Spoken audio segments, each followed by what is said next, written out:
we're never gonna survive unless we get a little crazy. No, we're never gonna survive unless we are a little crazy. No, we'll never survive unless we get a little bit.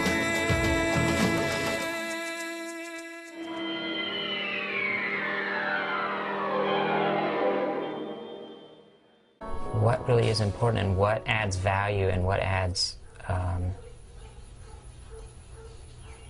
what does a life well lived look like? I don't have a blueprint for the change. I have some fundamental ideas about the kinds of parameters that are necessary for the change. It's up to humanity to fulfill those changes.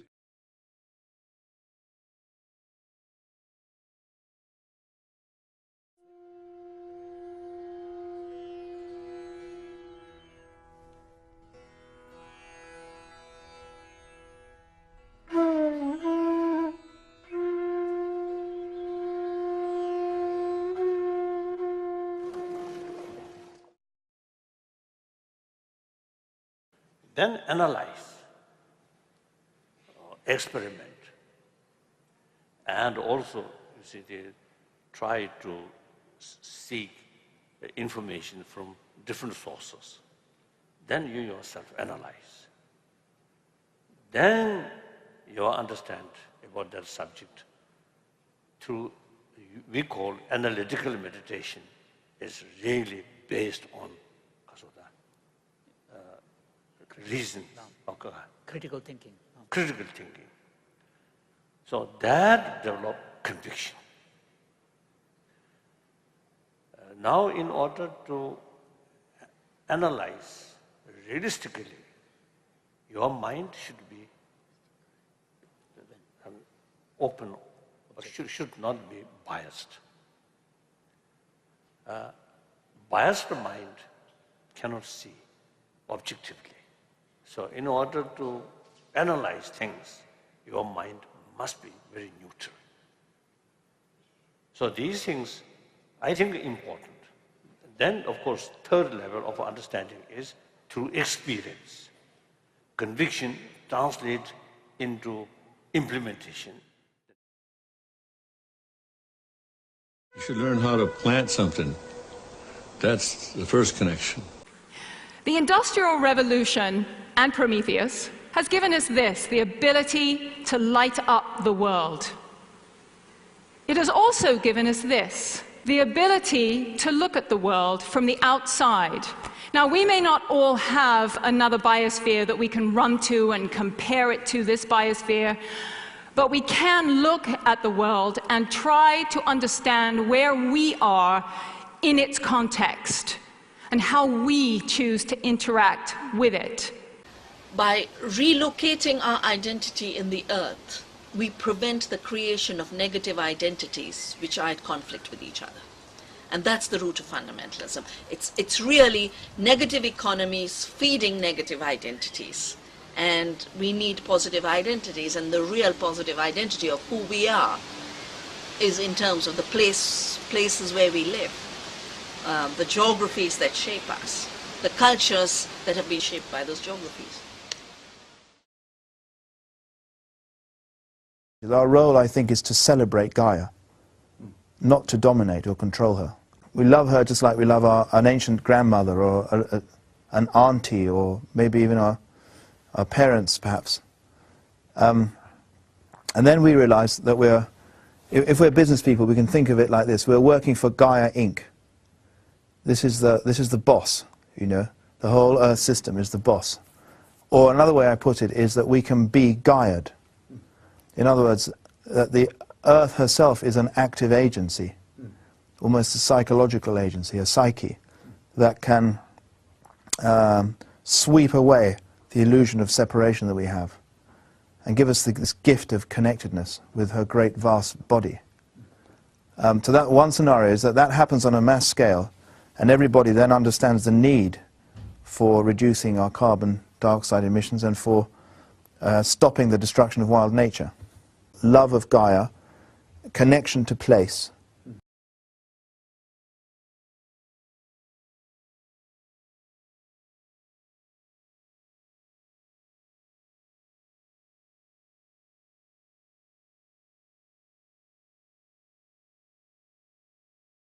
Mental health is the mind working in its best possible way. Depression and anxiety are very real and growing concerns in many, many people's lives. Yoga is a methodology, it's a system that not only brings about benefits in terms of physical health, but its real benefit is in the area of mental health. And even if we're enjoying physical health, happiness is another word that we could use to describe mental health.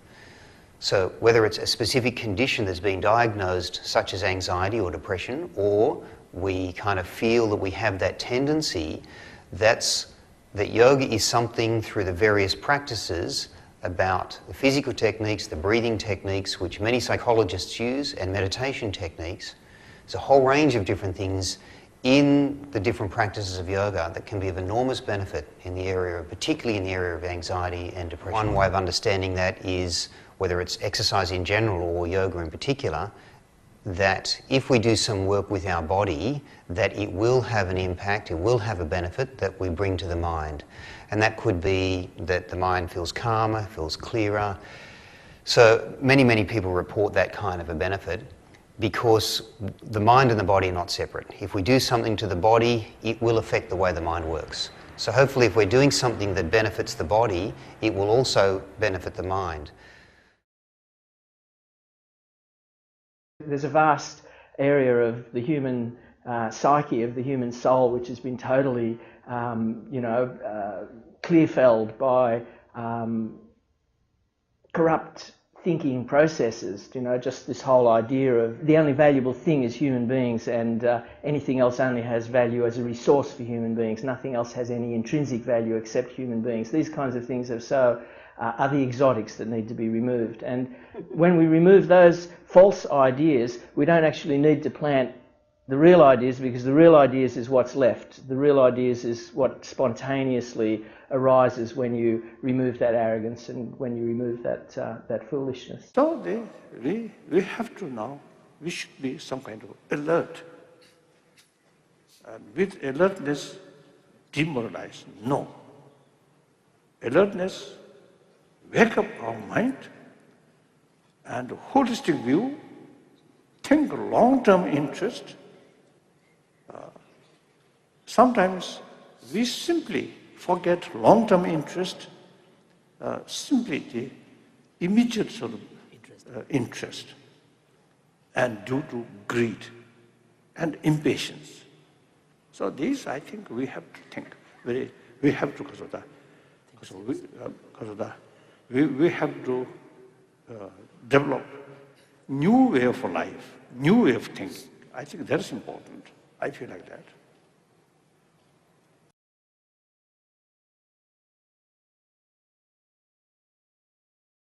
What it'll mean is that we'll have to reconnect not just with the earth more, but with each other more. We'll have to find our satisfaction not so much through our computer screens, but through face-to-face interaction, through storytelling, through music making, through community. In general, people would have a kind of cohesion and cooperative feeling between them that would help them face this inevitable problem of the future. It's going to take us to more closely knit communities where we are providing more for ourselves and each other. It's going to take us toward a society where we're more cooperative and less competitive, to a society where we're using less stuff and repairing things and reusing things. We're making higher quality things that will last a longer time, and we're placing less value in our things and more value in each other and what we know and what we accomplish. To me, that doesn't sound like a very bad deal, in fact.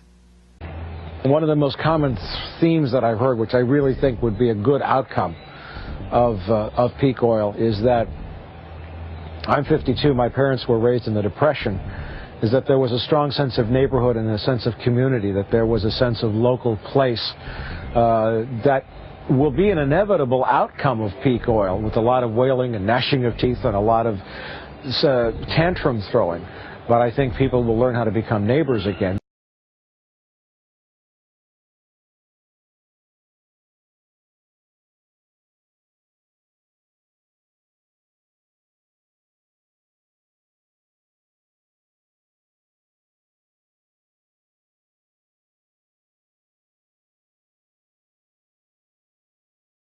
So I think arising out of all of this wider oil picture, you may find a return to that more local kind of communities where people live in better harmony with themselves primarily, with each other, and above all with their environment and the natural resources that are at their disposal. They may live much more simple lives than we do today, but that's not to say it might not be happier lives in many respects. You know what? I think we're going to actually end up being forced to live back in villages again. The Bradley method suggests is that preaching to the choir or something like that is exactly what we need to be doing, that we need to be strengthening the strongest areas, that those places where people already have some understanding, that's the place that we need to create as much strength and vibrancy and community there. So I guess what I'd like to, my answer to the question is community and getting together with like-minded people and working together. And it doesn't really matter where that community is, in that, you know, someone was saying the other day that when wildflowers repopulate an area, they start in patches and then those patches expand. Humans have a history of living much more in touch with the natural world, with the planet, much more sustainable, much more spiritual, much more communal. That's who we are.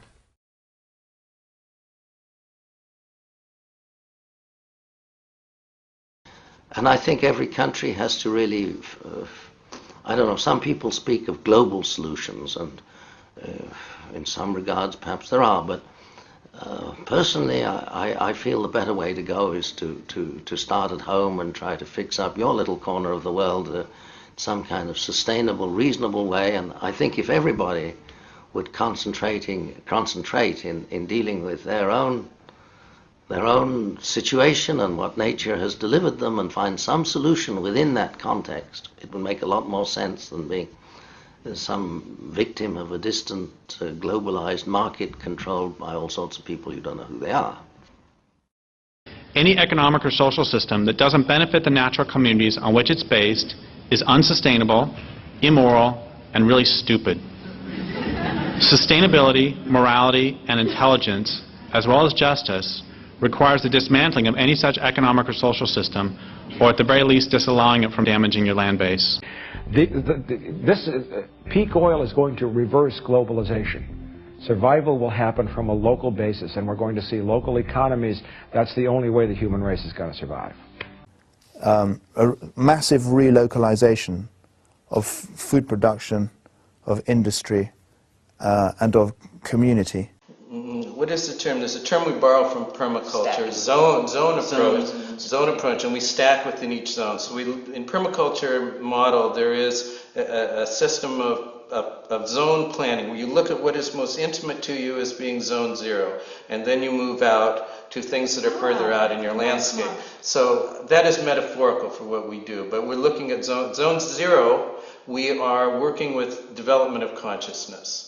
Zone 1, we have a model here of permaculture site development, sustainability training here at this site, which is the base of the Cascadia Commonwealth Institute. Then you go up from there, you need model projects at a neighborhood level, at an enterprise level. You go up from there, you need to start bringing together your local economy, your relocalized economy. So we're working with networks around that. The next level up is your bioregional level. This will be the site, and many of us are intimately involved with planning for a bioregional congress, which will take place here in late August. The more we create self-sustainable systems that are local, the more we sever ourselves from these corporate forces, the less we need them. And the less we need them, I mean, let's remember that 70% of the U.S. economy is driven through consumption. The less we need them, the more we impoverish them. I mean, the goal has to be to break these corporate power. this entity that has seized control of our government, our systems of communication, our judiciary. I mean, now we're watching them eviscerate our systems of education. And so the real thing we have to do is build the Earth democracy that we are part of. And this becomes vital because without this, we cannot reclaim democracy. The corporations have such a stranglehold on our societies now that if we don't enlarge our minds, even for humans, there will not be freedom. The other thing I want to be clear that I'm not saying that all cultural conventions are bad. What I'm saying is that with all the world at stake, we might start beginning to examine which of the cultural conventions we want to keep and which ones we want to get rid of. And allowing corporations to exist is one we might want to consider getting rid of. And allowing corporations to own land is one we may wish to get rid of.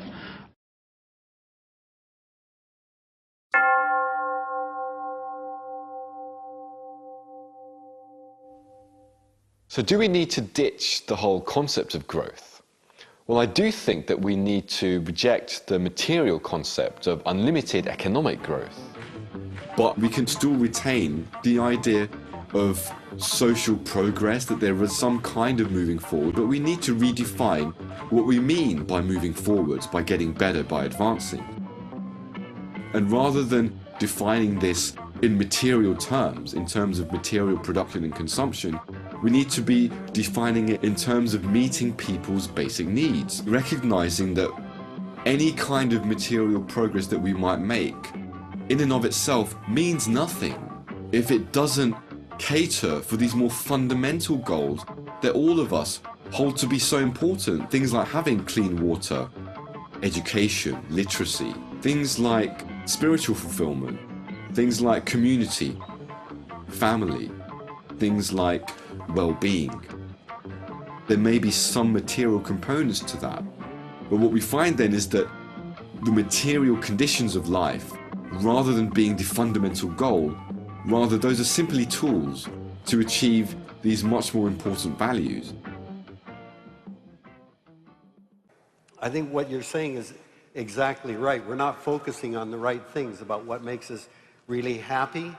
And one of the lessons I got, again, from my father was my great teacher, and when he was dying at 85, I moved in to care for him in the last weeks of his life. And it was one of the happiest times of my life. We laughed and cried and talked. And he kept saying, "David, I die a rich man." He was not rich in economic terms, but he kept saying this over and over again. All we talked about, we never talked about his closet full of fancy clothes or a big 1988 car he bought or a house he owned.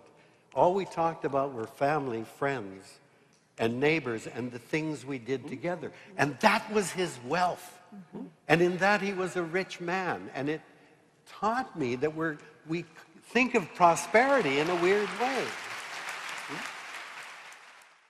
From all our perspectives, what we should be doing is putting people first and realizing that the price of this absolute unabated development that's going on, not just in the tar sands but all over the world, is perhaps getting to be too big a price to pay.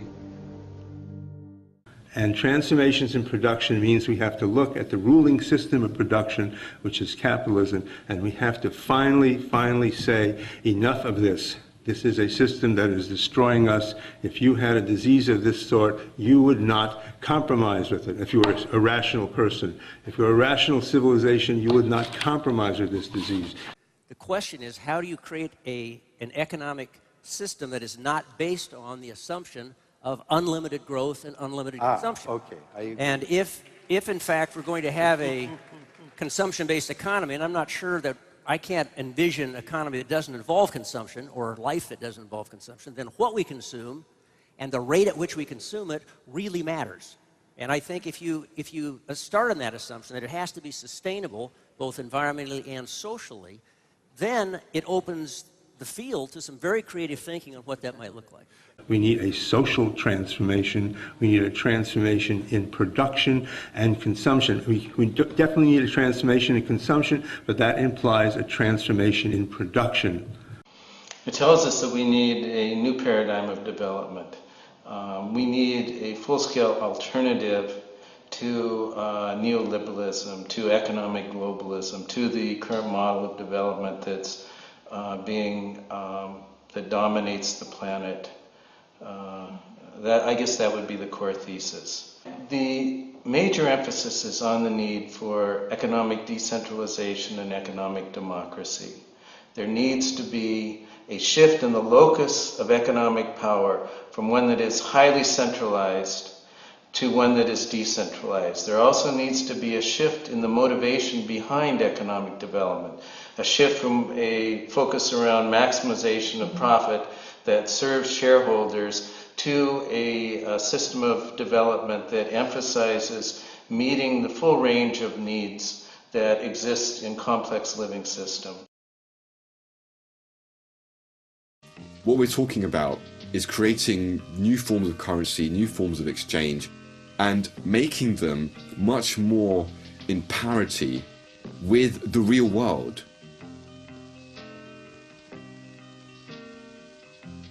We have a thriving gift economy that occasionally goes into a barter economy and also occasionally goes to the cash economy within agricultural or agrarian anarchy. If what I'm saying is true, we are at a fundamental turning point in economic history. We are at the end of this anomalous period of rapid economic growth that characterized the 20th century. Now, it doesn't mean the end of the world, but it does mean that we're going to have to adapt. And if we adapt proactively, if we adapt with some understanding of the situation we're in, we'll do much better. We could do that, I think, by getting off of gross domestic product as a measure and as a goal for our economies. You know, again, it's just a measure of how much money we spend. We can spend money on good things, or we can spend money on things that actually make us miserable and worse off. So if we had a genuine progress indicator or a measure like gross national happiness, which the people of Bhutan have pioneered for the last few decades, that could send us in a much better direction. If currencies are facing potential disruptions, which may well be the case with the euro, may be the case with the US dollar, may be other currencies as well, maybe it makes sense to have local currencies as a backstop so that trade can continue on a local level during periods of rapid fluctuation in the value of national currencies. We have corporations that require as their first priority increase on shareholder returns. The first priority isn't providing good employment for workers or good working conditions. It's not providing high-quality products and services to customers. The first priority is increasing value to shareholders. That being the case, corporations have to grow or die or be absorbed by other corporations. Maybe that works in a fast-growing economy. It's not going to work well in a non-growing economy. But why not go back to primarily family-owned and worker-owned companies whose priorities can be very different, can be, in fact, providing employment and good products and services, and continue to function even in times of economic fluctuation. And one of the problems is that we measure the wrong thing, so we don't really know how to register it.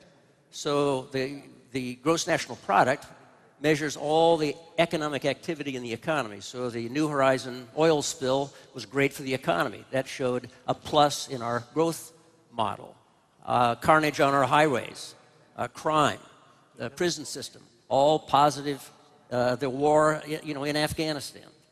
We need, first of all, a new metric that balances and counts as a deficit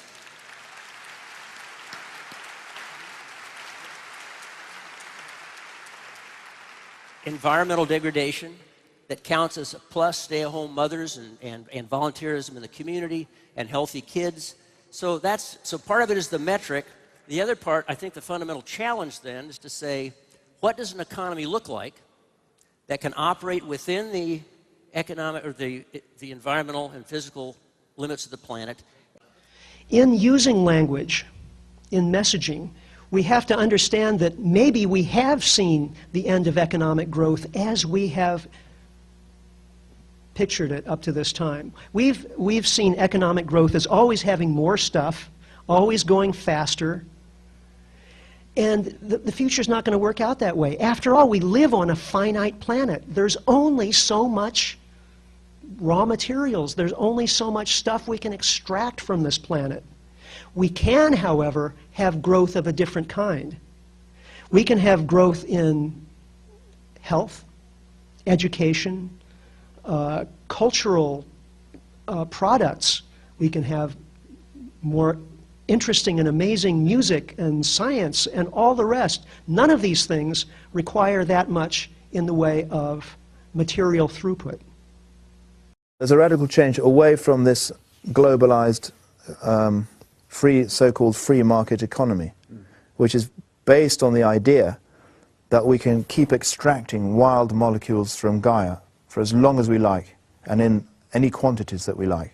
This idea of limitless exploitation of nature, which is the fundamental assumption in our economic system, would be abandoned.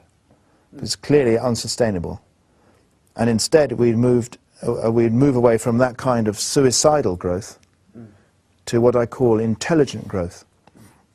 I got involved in the ecology movement in the early 70s, 30 years ago, as a result of the emergence of what came to be known as the Chipko movement, where women of the Himalaya came out to hug the trees to say, these trees are our life, they protect our soil, they prevent landslides, they ensure water, they give us fuel, and you're not going to log them.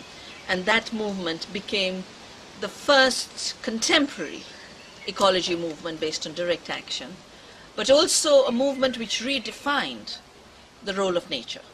Development was redefining the role of nature as supply of raw material, timber, whatever, minerals, and Chipko redefined it as the sustenance, support to local communities for a sustainable economy. It was still economic, but it was a different economy.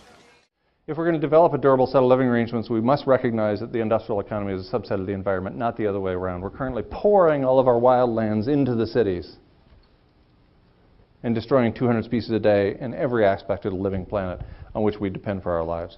We must get rid of globalization, get rid of imports and exports, consume the materials at the rate they are produced by natural processes, including healthy soils, healthy living soils, clean water, and of course fossil fuels. To basically defend a way of thinking and living with other species without reducing them to the property of corporations. I think we have to recognize that, I think the pursuit of happiness in the founding documents of our nation has been very narrowly construed as being about the acquisition of more money and material goods. And there's good evidence to show that beyond a certain point, additional money doesn't add much to your general social well-being. And I think that what happens is that we lose two things in this rat race for more money and more material goods. We lose time to commit to our families and our communities, which really builds the social capital that holds us together as a society. And the second is people don't have time to contribute their own innovations and their own thinking to the fabric of our society. So I think we need to think of things like a social dividend for productivity, where instead of additional resources, people get some time off, that people get credit for volunteering in their community, that people get credit for... The whole idea is to make production and conservation compatible and biologically sustainable.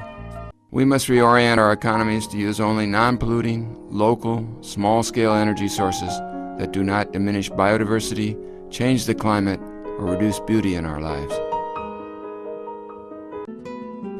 It is worth reflecting deeply on why we find ourselves in this slow-motion catastrophe we call the extinction crisis, and ponder deeply if we do not need another economy. An economy whose intrinsic logic is to be thrifty and not overconsumptive, to be conservative and not wasteful, to be restorative and non-toxic to these wild and wonderful creatures that are our fellow members in the biotic community. These grapevines have a lot of uses. It provides shade, so you have a little patio area. You also can make wine out of the grapes, and it's very good for the family economy, because if you do it well, you can get about 10 pesos for a bottle of wine. We need a stable state and eco-local economy that will include all the rest of the creatures on the planet. That is the next economy. How about this for a start? What is the absolutely most important thing that every one of us needs in order to survive and flourish? Well, of course, it's a breath of air. The moment we left our mother's body, we needed a breath of air. That first breath was to inflate our lungs and announce we've arrived. And from that moment on to the last breath before we die, we take air into our bodies and we filter whatever is in it. So surely clean air should be the absolutely highest priority that any society or group would work to protect.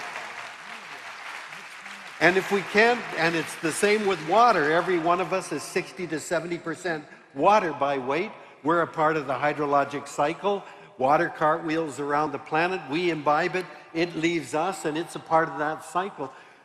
Our very essence is that we are water. We are the earth through the food that we consume and make into our bodies. If we cannot agree that those are our absolutely most fundamental needs that must be protected above everything else, then we build an economy in society. Water is sacred. The air is sacred. If you wanted to cast around in our economy for what thing would create the most jobs if you devoted the resources to doing it, it would be rewiring our country for clean energy. I mean, task number one is insulating properly every house in the country, and task number two is putting solar panels on top of as many of them as you can. Neither case is anyone going to ship their house to China, in order to get it insulated. It's going to have to be done here by people who know how to swing hammers, the people who are no longer employed building McMansions, because we don't need any more of those. Anything to do with renewable energy is far more labor intensive than anything to do with fossil energy. It is the task of statesmanship to mold, to balance, and to integrate these and other forces, new and old, within the principles of our democratic system, ever aiming toward the supreme goals of our free society. Another factor in maintaining balance involves the element of time. As we peer into society's future, we, you and I, and our government, must avoid the impulse to live only for today, plundering for our own ease and convenience the precious resources of tomorrow. We cannot mortgage the material assets of our grandchildren without risking the loss also of their political and spiritual heritage. More generally, I think if one had a more regional and local kind of basis for life, one would have less corrupt governments because the politicians would be closer to the people who they represented, so probably improve the caliber of the politicians. And so for me, I think part of that hope is recognizing that we can make these changes, but it requires changes in our personal lives, but it requires political change as well. And I'm hoping that as we see movements forming in the Northwest, we've seen a movement forming to say, no, we're not going to be exporting coal from our region.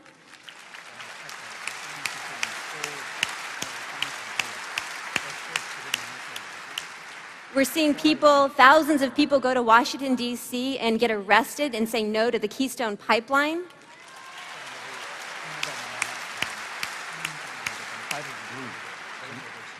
That, to me, is inspiring and indicates that people recognize that we need to change our ways and we need to get off fossil fuels, but we need to hold our politicians accountable. Secondly, it's not about democracy in terms of once in 5 years going out and putting a ballot. It's not something you can leave to a once in 5 year process. It's something about everyday living. So it's all of life and a spatial expansion, but it's about everyday life and therefore a temporal expansion. It's about everyday matters of life and death. My suggestion is that we should have roundtables in which we leave our vested interests outside and begin from a discussion of what do we all agree on. I'm tired of fighting, because when you have a fight, there's a winner and a loser. Can we all begin with a platform of agreement and then build the way we live on the basis of that? The world really needs a non-local response that is not corporate-driven, that is not market-driven, that's not about making more money at the cost of other people and nature, but is about sustaining life on Earth, and somehow to do it not just in the context of local communities who've done it forever, but to also now do it as a world community. The more united we are, obviously, behind a unified front, the more powerful we will be in working for a broad agenda of economic and ecologic transformation, and the quicker we'll get there.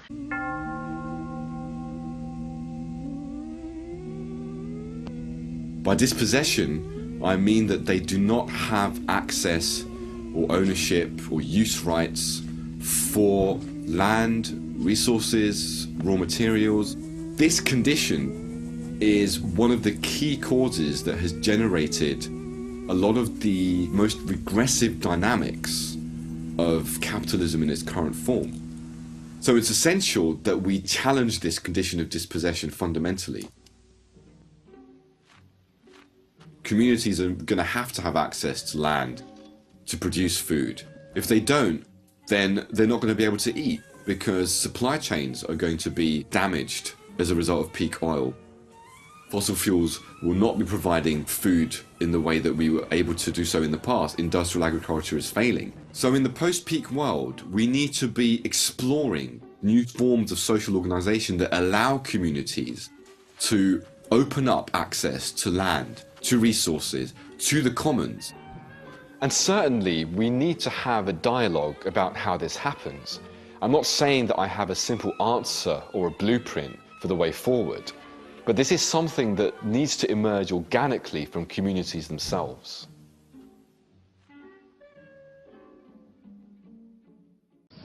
There are no rich people in the world, and there are no poor people. There's just people. The rich may have lots of pieces of paper that many pretend are worth something, and the poor may not. The rich claim they own land, and the poor are denied the right to make the same claim. A primary purpose of the police is to enforce the delusions of those with lots of pieces of paper. Those without the papers generally buy into these delusions almost as quickly and completely as those with. Those delusions carry with them extreme consequences in the real world. What I mean by this is Weyerhaeuser doesn't own any land. Weyerhaeuser doesn't actually exist.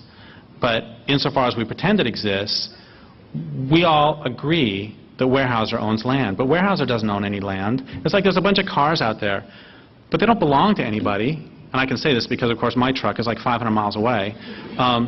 But we all agree that this person owns this land, and this person owns this land, and these corporations own this much land, and that's just a cultural convention. We all agree that Weyerhaeuser owns land.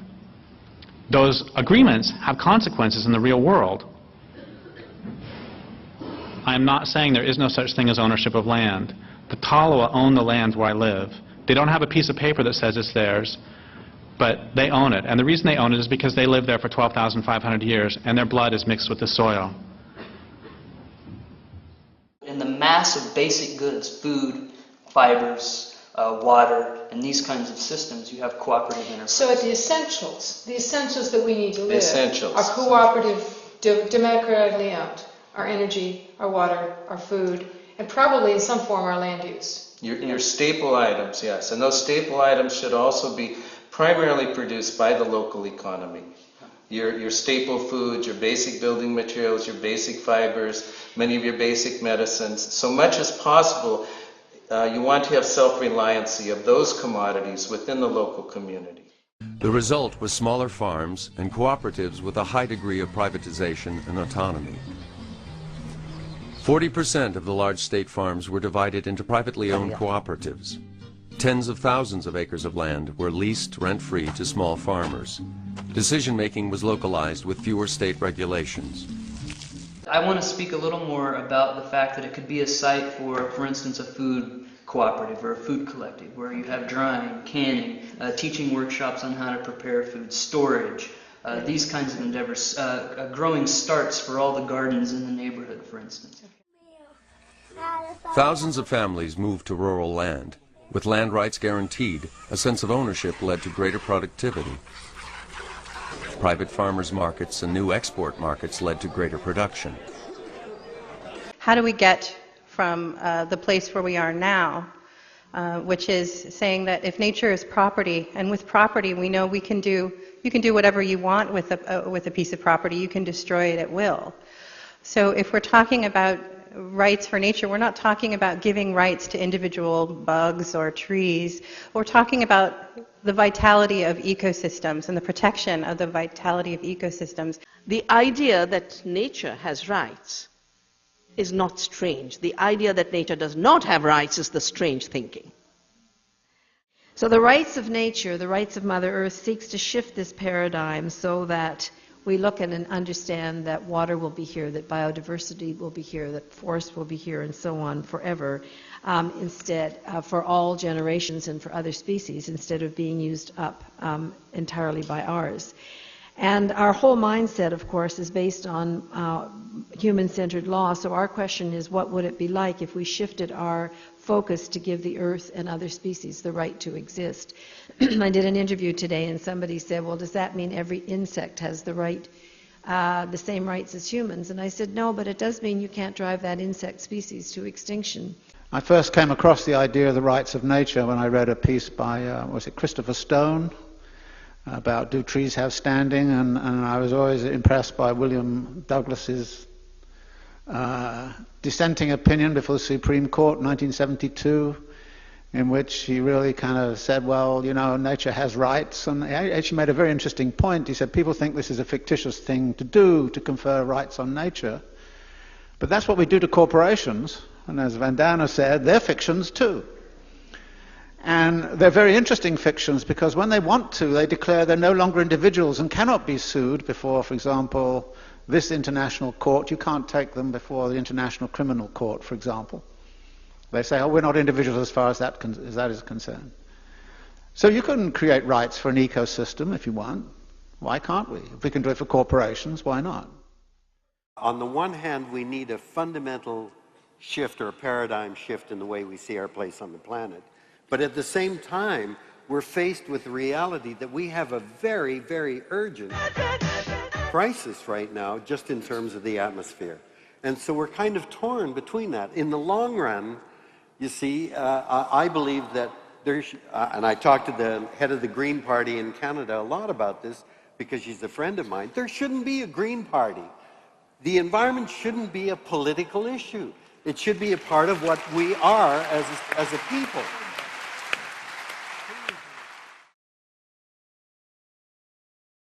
We treat these trees and the land like our mother. These people are raping our mother. What would you do if they raped your mother? Civil disobedience is the only weapon we have left. It's imperative that those of us who care about thwarting the rise of a corporate totalitarianism engage in those acts of civil disobedience.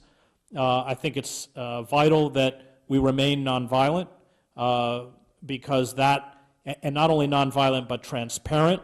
Václav Havel in 1978 wrote a wonderful essay called The Power of the Powerless, and it is essentially in a kind of, it's counterintuitive, but it is our powerlessness that gives us our greatest power, because we are exposing a rotten system for what it is.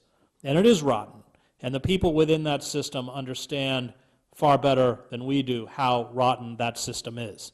That by carrying out repeated acts of nonviolent civil disobedience, which includes treating blue uniform police with respect, although they often, I will admit, don't deserve it. What you're doing is essentially going after the pillars that hold up that power structure. Civil servants, police, government bureaucrats, government officials, and and creating divisions within those power structures, which creates a kind of paralysis. The only way democracy can be restored in the area of foreign policy is if the American people assert themselves in various ways. Civil disobedience is not something outside the realm of democracy. Democracy requires civil disobedience. Without civil disobedience, democracy does not exist. I have a lot of, respect for the idea of, well, maybe you could, pass compacts and resolutions before the United Nations, you could get a legal change here and there, but frankly, nothing's really going to be changed unless there's a mass social movement to stop it. It's only a mass social movement that's going to work. And our only hope left is to build mass movements of dissent, and I covered the revolutions in Eastern Europe, that can wrest power back from this rapacious corporate elite that quite literally will kill us.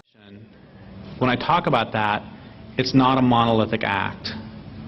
It's a billion different acts done by a billion different people. And part of my definition, actually my definition of bringing down civilization is depriving the rich of the ability to steal from the poor and depriving the powerful of the ability to destroy the world.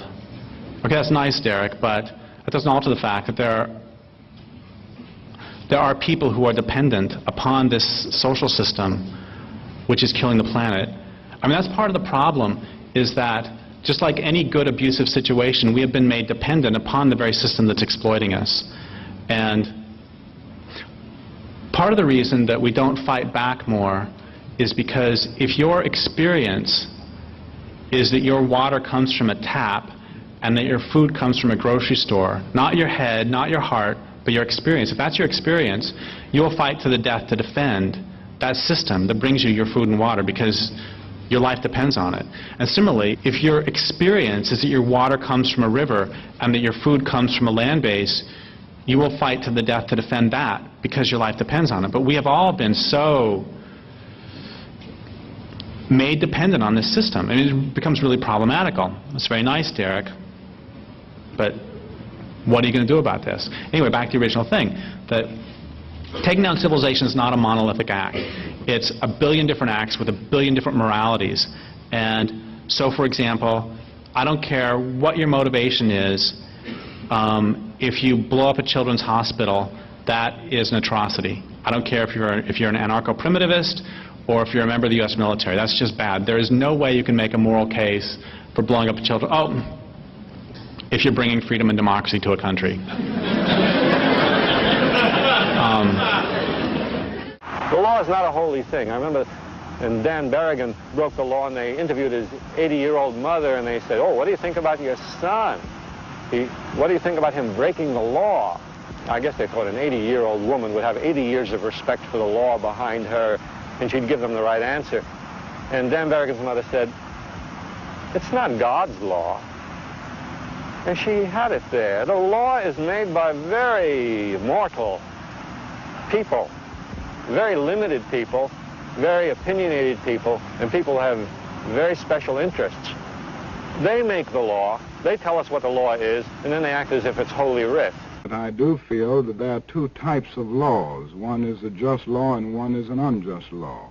I think we all have moral obligations to obey just laws. On the other hand, I think we have moral obligations to disobey unjust laws because non-cooperation with evil is as much a moral obligation as is cooperation with good. I think the distinction here is that when one breaks a law that conscience tells him is unjust, he must do it openly, he must do it cheerfully, he must do it lovingly, he must do it civilly, not uncivilly, and he must do it with a willingness to accept the penalty. And any man who breaks a law that conscience tells him is unjust and willingly accepts the penalty by staying in jail in order to arouse the conscience of the community on the injustice of the law is at that moment expressing the very highest respect for law. All of the true correctives to American democracy came through movements that never achieved formal political power. Mass protests that begin to scare the hell out of these people and begin to disrupt systems that they care about. That really is the only solution. I think they're very fragile. I think internally they know how corrupt they are, which is why they passed the NDAA, because they want to be able to pull the military on the streets, because I think ultimately they don't trust the police to protect them. And those are the sentiments of a dying elite. So I think when we begin to organize against all the formal structures of power, I think that they may crumble as the Stasi state in East Germany, which when I was in East Germany appeared monolithic, fell in about a week. And it fell in a week because Erich Honecker, the dictator for 19 years, sent an elite paratroop division down to Leipzig to fire on 70,000 demonstrators, and they refused to do it. And after that, in the same way that the Tsar sent the Cossacks in to crush the Petrograd bread riots, and they fraternized with the crowd. Both Honecker and the Tsar only lasted another week in power. Once the foot soldiers of the elite will not protect the elite, they're done. And that's why we have to be nonviolent, because ultimately what we are doing is trying to create a paralysis within systems of power, whereby we speak truth, we appeal to conscience, we expose corruption, fraud, lies by those in power, so that when those forces are called into the street to stop us, they refuse to do so. That's how all revolutions happen. And that's really, in the end, what I'm calling for. I'm calling for the overthrow of this system. Let me say that again for Homeland Security. I mean, that's what I'm doing. And I'm calling for it through nonviolent means, through mass protests. You keep writing, you keep speaking, you keep agitating. I do, but you know, things aren't getting better. And I think, you know, like you, I come out of the seminary and I look less on my ability to affect change and understand it more as a kind of moral responsibility to resist these forces, which I think in theological terms are forces of death, and to fight, to protect, preserve, and nurture life. But, you know, as my friend Father Daniel Berrigan says, you know, we're called to do the good, or at least the good insofar as we can determine it, and then we have to let it go. Faith is the belief that it goes somewhere. We can't even use the word hope until we confront reality and begin to resist against the real. If we're resisting against a fantasy or fiction, then everything we do is futile. So I think it's fundamental that we grasp reality in order to build effective resistance. And unfortunately, reality at this moment in human history is pretty bleak. He makes that leap, which I also make, from the practical to the moral. And as Father Berrigan says, we're called to do the good, or at least the good insofar as we can determine it, and then we have to let it go. That the Buddhists call it karma, that for us it's the belief that the good draws to it the good, that rebellion and resistance itself is a moral imperative. And even though empirically everything around us may appear to deteriorate, it doesn't invalidate that act of resistance. I can't argue, finally, you know, given the empirical facts in front of us, that hope is rational. And I retreat, like so many people in my book, into faith and a belief that resistance and fighting for life is meaningful, even if all of the outward signs around us deny that possibility. The faith in human beings? Faith in that fighting for the sanctity of life is always worth it. Because, you know, if we don't fight, then we are finished. Then we've signed our own death sentence.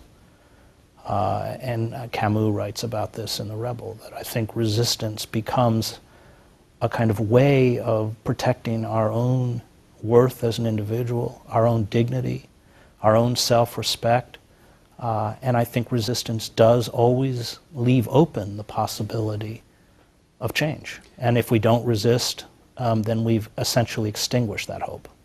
The planet is being destroyed. We are creating an underclass. We are exploiting poor people all over the world, and the genuine, legitimate problems of the people are not being addressed. I remember I see you in that program where you look at your ancestors and you saw that when your grandmother had to brass herself or got fucked over by the aristocrats who ran her gaff, you cried because you knew that it was unfair and unjust. And that was, what was that, a century ago? That's happening to people now. I just come from a woman who's being treated like that. I've just been talking to a woman today who's being treated like that. So if we can engage that feeling, instead of some moment of lachrymose sentimentality trotted out on the TV for people to pore over emotional porn, if we can engage that feeling and change things, why wouldn't we? Why is that naive? Why is that not my right because I'm an actor?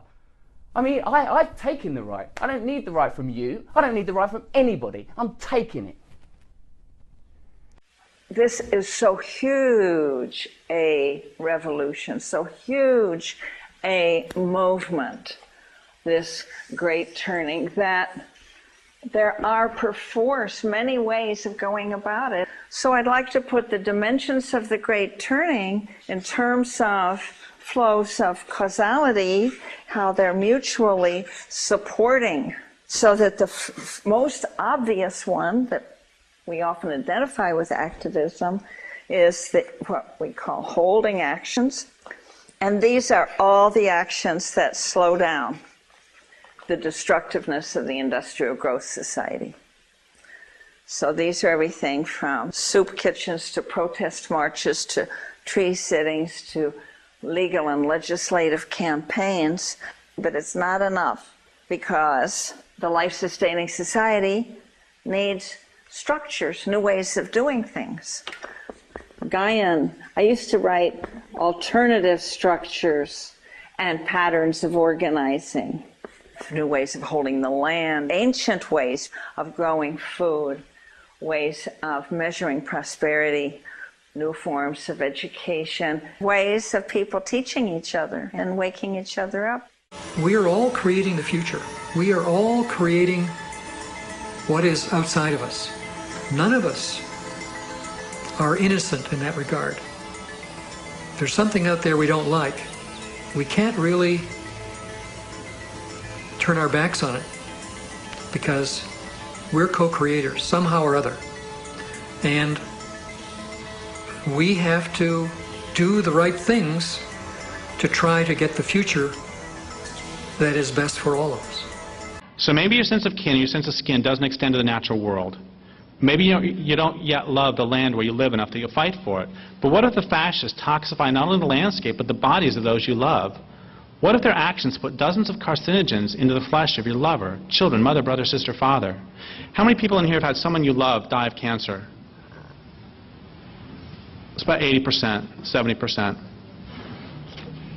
Would you fight back? What if the fascists toxify your own body? Would you still cling to the illusion that their edicts carry more weight than that brought to bear by their secret and not so secret police? Would you work for this regime? Would you teach others its virtues? Or would you fight back? If you won't fight back when they toxify your own body, when precisely will you fight back? Give me, and more importantly yourself, a threshold at which you finally take a stand. If you can't or won't give the threshold, why not? None of these questions are rhetorical. The questions are real.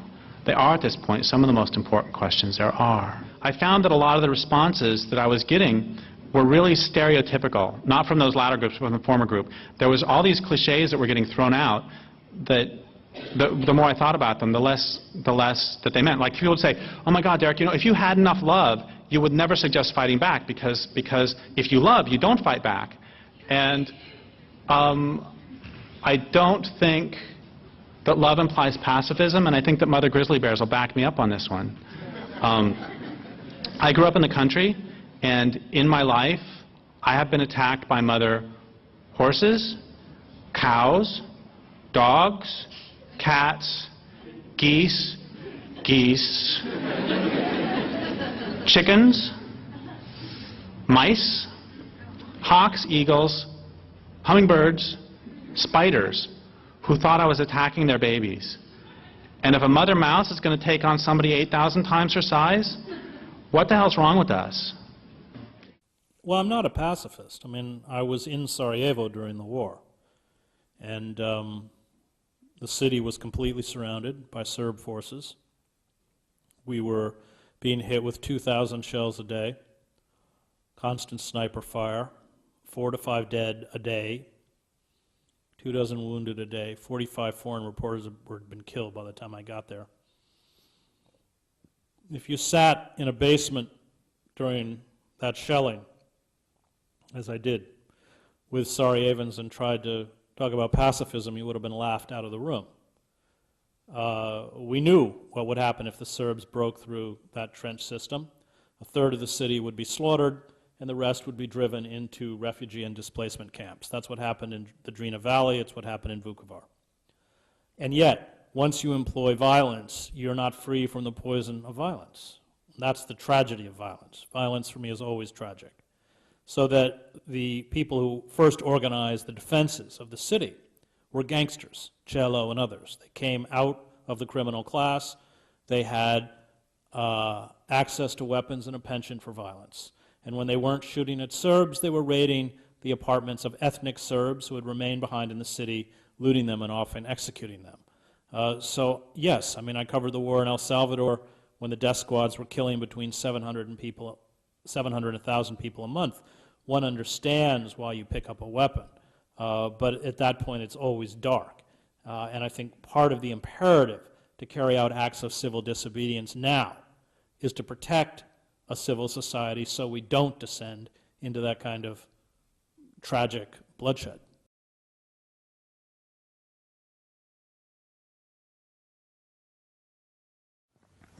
I relate to Gaia by finding a place that's as wild as possible. That's to say, as far away from car noise, machine noise, lawnmowers as I can. A place that's been as little disturbed by humans as possible. And just dwelling in such a place for as long as I can. The best thing for me is actually to escape from Britain altogether and come to somewhere like Norway, where the landscape is much, much freer of human influence, where everything around you, one feels, is more doing its own thing, irrespective of human intervention, although I know, of course, there is human intervention here. That's what I need to really be myself fully. Nature is there for us in a much greater way than for lumber and for other things. We evolved in the natural world, so it would make sense that contact with it improves our health, our morale, our moods. Good for us on many different levels. Everybody has that story, and especially if you talk to them about their childhood in nature. Almost everyone, and Native tradition has a lot to say about this, that every child had a special tree or a special rock or something in nature, and you get to the child in a person, and boy, will they become environmentally conscious and aware. One way of doing that, a lot of people will scoff at this at first, but one of the exercises I love to do is have people go out and take their journal and find something in nature that really speaks to them, really connects to, and talk with it. You really start to connect. And people can just journal it silently. It's amazing the things that occur. One of the basic things we found in ecopsychology is nature is a perfect mirror for the human soul. So whatever draws you out there is telling you something about yourself. And just watching and getting a chance to look at nature as a reflection of yourself. We need nature to rescue us from the new corporate dictatorship.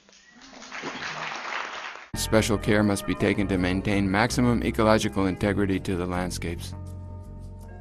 Part of the liberation that we have to create for ourselves is recognizing that taking less from nature and giving more to nature actually enables her to give more to us. Whether it be food or water or air or whatever we need to be alive on this planet. Quickly, we must learn and teach our children how to share the planet with other species. We have lived by the assumption that what was good for us would be good for the world. We have been wrong.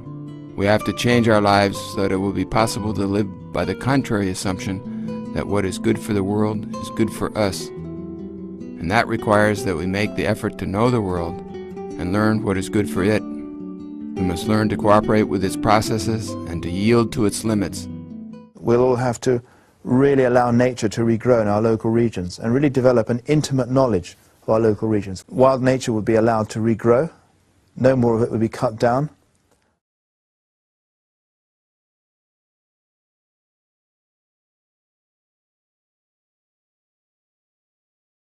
So what can we do about this? Being mindful of how you get yourself around, using petroleum-driven means as little as possible can help. As can doing a little bit of homework to find out who independently owns gas stations near where you live instead of using one of the big ones that have caused so much damage. The less meat you eat, the less the carbon footprint of transporting it to you. And the same with other food items. We have to stop this process right now, and that means no new sources of fossil fuels, no fracking, no tar sands, no exploring the Arctic for oil and gas, and it means beginning to back off as quickly as humanly possible from our existing fossil fuel sources. The cost, the real cost, would be to those companies now making huge windfall profits selling fossil fuel. They could, of course, rejigger themselves as energy companies, not fossil fuel companies. And they do fine. They just wouldn't make the absolute historic profits that they're making at the moment. When we talk about Americans being addicted to fossil fuel, I think we basically have it wrong. We use too much energy and we should use a lot less, but none of us care where it comes from. We'd be just as happy if it came from solar panels and windmills. The people who are addicts are in the executive suites of big energy companies. They're addicted to those profits right now. And until we put, among other things, a serious price on carbon that reflects the damage it does in the atmosphere, that internalizes those externalities, then we continue to have the greatest market failure and moral failure we've just about ever seen. All our water is kept on site in bioswales. We have bioswales. The rainwater that comes off the roof doesn't go into the drain system but recharges the groundwater. We have a constructed wetlands greywater system. We have an extensive water delivery system with frost-free hydrants. It gets really cold there, so all the pipes have to be buried below ground. And we rainwater harvest off 2 roofs, the straw bale house, which keeps us warm in the winter and cool in the summer, and also off the old double-wide mobile home that was on the property since 1995.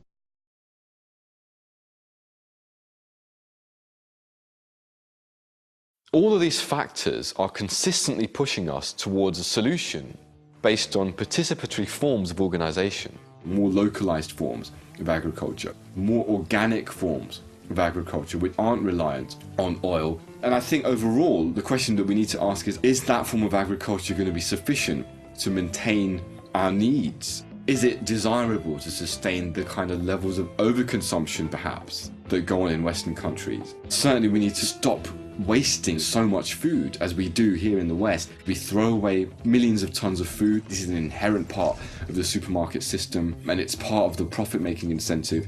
Is there a way in which we can reduce that? Can we sustain high levels of consumption under organic agriculture? One of the best studies I read was done by the University of Michigan and their environment department.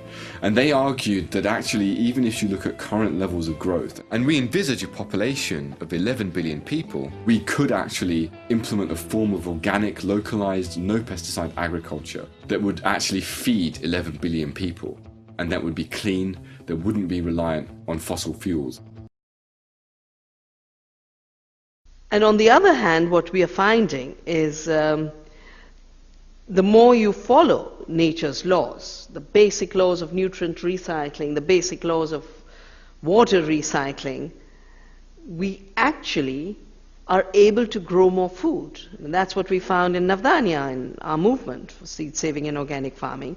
And the United Nations has just submitted a report saying agroecology, which is working with nature, can double food production in the next 3 years. We don't need the GMOs, we don't need the toxic chemicals, we don't need any of the inputs that we are made to believe are absolutely essential to the growing of food. Conventional agriculture requires 1 to 2 hectares per person, but intensive organic agriculture, which we're doing on this property, can support 1.5 to 2.5 people per hectare.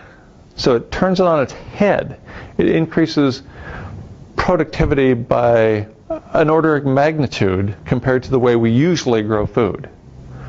So in Auckland, if you do the relatively simple math, there's about 2.2 people per hectare in the metropolitan area, just drawing a line around it, which suggests that intensive organic agriculture could work for growing food even in Auckland, the most densely populated area in the whole country. This, however, would require somebody doing something to make that happen. So somebody's going to have to get out a shovel and lead the way. So we have rather extensive garden beds and some cold frames or mini greenhouses, as well as a couple of other greenhouses, full-size greenhouses, and our own bees. The world, and especially North America, in colony collapse disorder, the bees are leaving us. And so we want to have our own pollinators on site. We have a couple of greenhouses. This is a little kit greenhouse filled with 55-gallon drums that are full of water and painted black, so that serves as a thermal mass, so it stays much warmer in the wintertime inside than it does outside. And the same thing going on with this partially subterranean straw bale greenhouse. We have chickens and ducks and goats, and this year we have some heirloom turkeys for Thanksgiving. Farmers use a variety of mesh covers to cut the sun's rays. We can extend the season and just using something as simple as putting a fabric, a porous fabric, over a simple structure that you can remove when a hurricane is coming and you can build again. It's very simple. And this fabric also allows you to control the pest, because you not only reduce the radiation and the heat, but you also reduce the number of bugs entering into the area. During the special period was this identification of idle plots of land, right, that were cleaned up by the community and turned into agricultural gardens, urban agricultural gardens. The neighbors are starting to see the possibilities of what they can do in their spaces, and they're starting to create natural gardens on their roofs and also in their patios. In small cities and towns, urban gardens are even more productive, providing 80 to 100% of the fruits and vegetables they need. Transforming the landscape into a perennial, having a lot more perennials, making it an edible landscape. Many tons of organic compost are produced, using kitchen scraps, rice hulls, and other organic matter. Worm humus is made in long troughs, where worms are fed organic waste products. This makes a richer fertilizer than regular compost. Good production starts with farm design and layout. One must know where good soils lie, how water flows and drains, where woods and watercourses should be, and which areas are important for wildlife. Our agriculture, of course, would be not like it is now with vast inputs of fertilizers and chemicals. It would be more like what's known as permaculture, which is where you grow lots of different species, all of them useful, together to mimic the synergies that you find in a wild ecosystem. It's been very well proven and highly productive all over the world. I always say, but there's no waste in India, because what you don't eat, the cow does. Yeah. Every bit of cabbage that went a little overripe, or fruit that went overripe, and then ultimately there's the earthworm and the compost. So there's no waste. In nature, there's no waste. There's only recycling. And through connection with the earth, all of us will have to be involved who are able-bodied with food production in our local area for at least 1 or 2 hours a day. Much of the food will be produced locally. The more you work in decentralized systems, closed loops, the more food you produce, because you're not wasting anything. For instance, our food system is very fragile and not sustainable. Food must once again be local. We can't continue to feed ourselves on a system where we're shipping all of our fruits and vegetables from California or Florida across the country. That means beginning to, and more than community gardens, but essentially buying local, creating sustainable systems that are local. So if you want to have a resilient food system, you want a decentralized food system, and you want to have more inventories and dispersed inventories. That way, if something tragic happens, it's not the end of the world. Well, we have shocks on the way. We have climate shocks, we have economic shocks. It doesn't matter what we do at this point. Obviously, we could be doing better things or worse things, but we've waited too long to avert having any shocks whatsoever. It's baked into the cake at this point.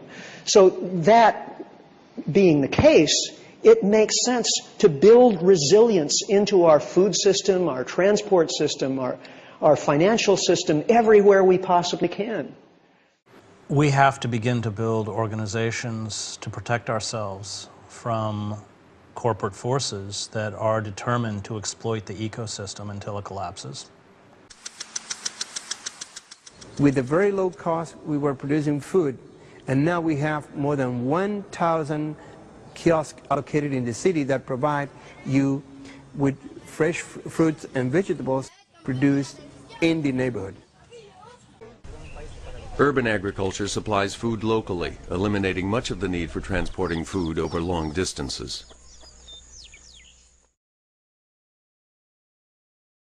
And at the same time, we would probably be strongly motivated to carry out some geoengineering. Because as I keep saying, I think the time has come to take radical steps to prevent the runaway warming from getting too severe. And if you lose where you are in your biosphere, or are perhaps having difficulty connecting with where you are in the biosphere, I would say to you, take a deep breath. The yogis had it right. Breath does in fact connect us all in a very literal way. Take a breath now, and as you breathe, think about what is in your breath. There perhaps is the CO2 from the person sitting next door to you. Maybe there's a little bit of oxygen from some algae on the beach not far from here. It also connects us in time. There may be some carbon in your breath from the dinosaurs. There could also be carbon that you are exhaling now that will be in the breath of your great-great-great-grandchildren. So the traditional peoples of the world have always spoken of the air as a kind of spirit that connects everything. So this gives us a more meaningful approach to the air, which is not in the slightest bit against or contradicts our scientific understanding of the air. Not at all. In fact, the two mutually enhance each other.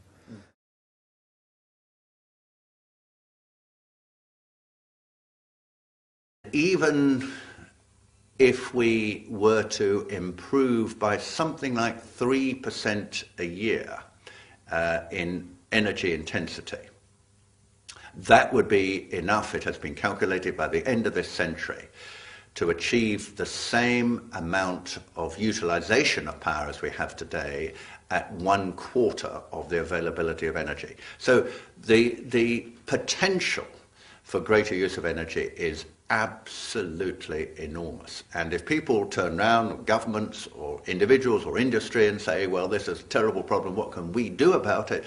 The answer is there is an enormous amount that we can do about it. In terms of the use of petrol or diesel or gasoline in cars and planes, in terms of greater efficiency in energy and industry. I mean, in Britain we have a climate change levy, which is designed to make industry utilize its energy more efficiently. And of course, individuals, you and I, are able to do so much. We can insulate our houses better. We can consider the use of car more efficiently. Don't forget that 1/8 of all car journeys are less than a mile. Half of all car journeys in the West are less than 2 miles.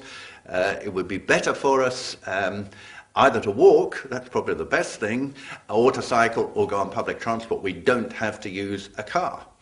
And of course, many of the devices and household equipment that we have around the house is, again, very wasteful of energy. And all of this can be improved. And it would be better for us, it'll cost us less, it'll help our wallet or our purse, and it'll be better for the environment, and it'll reduce the amount of scarce energy that we consume.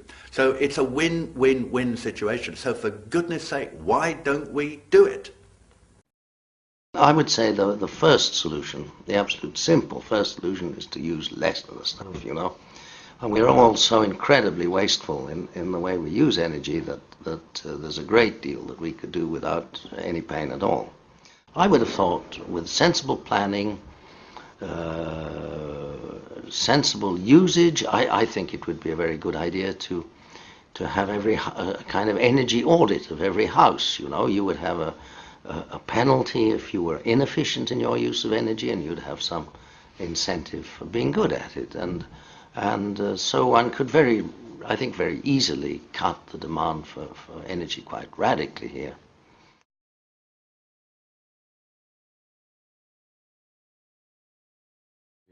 What we will end up doing is creating a lot more localized creation of energy sources.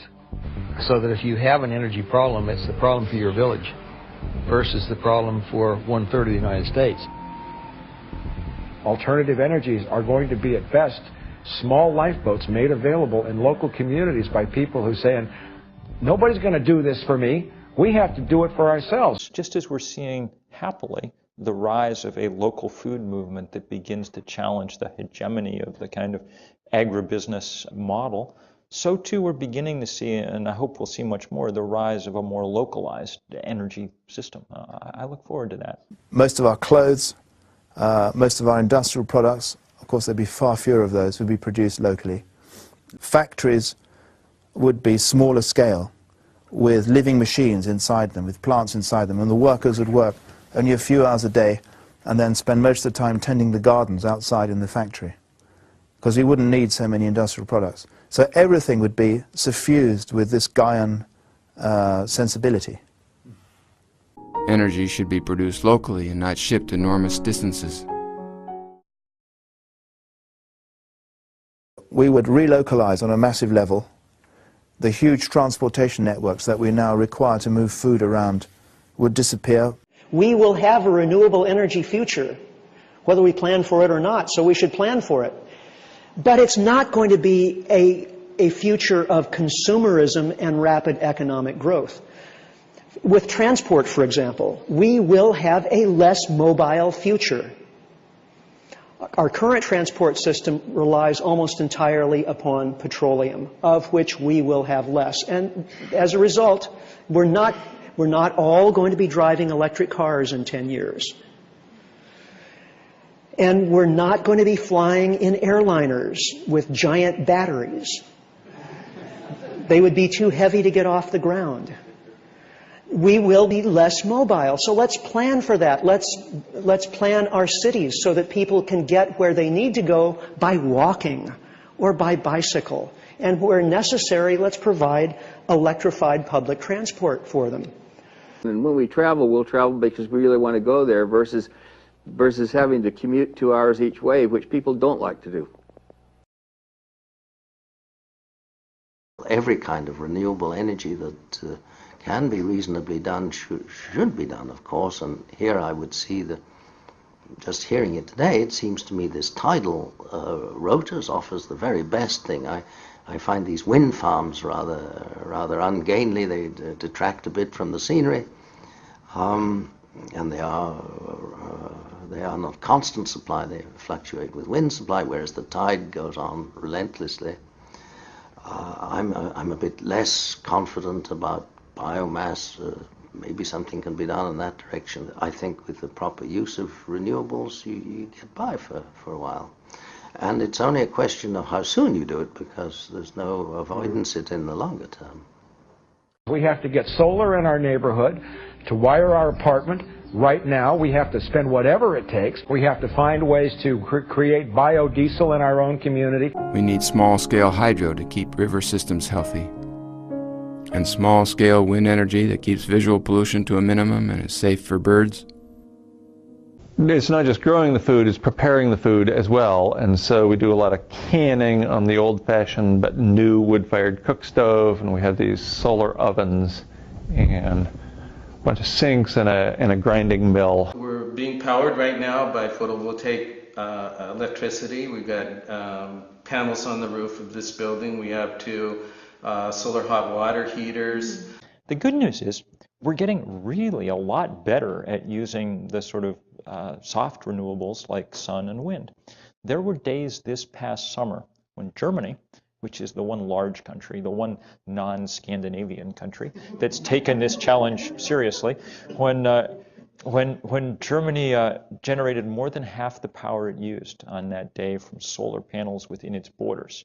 And this is, I mean, many of you have been to Germany. It's, it's sort of foggy and Wagnerian. Munich's north of Montreal, If one can do it there, one imagines that perhaps Arizona and California and Nevada and places might be suitable for this sort of technology.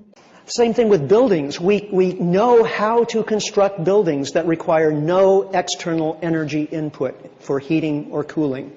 The Germans have built about 20,000 of them so far. They're called passive houses, the passive house movement. We have radiant floor heat. This building is a straw bale building, makes use of local materials. Then there are the renewables. Wind power has a high EROEI, but is intermittent. Hydropower is reliable, but most rivers in the developed world are already dammed. Conventional geothermal power plants use existing hotspots near the Earth's surface. They are limited to those areas. In the experimental EGS system, 2 shafts would be drilled 6 miles deep. Water is pumped down one shaft to be heated in fissures, then rise up the other, generating power. According to a recent MIT report, this technology might supply 10% of US electricity by 2050. Wave power is restricted to coastal areas. The energy density of waves varies from region to region. Transporting wave-generated electricity inland would be challenging. Also, the salty ocean environment is corrosive to turbines. Biofuels are fuels that are grown. Wood has a low energy density and grows slowly. The world uses 3.7 cubic miles of wood a year. Biodiesel and ethanol are made from crops grown by petroleum-powered agriculture. The energy profit from these fuels is very low.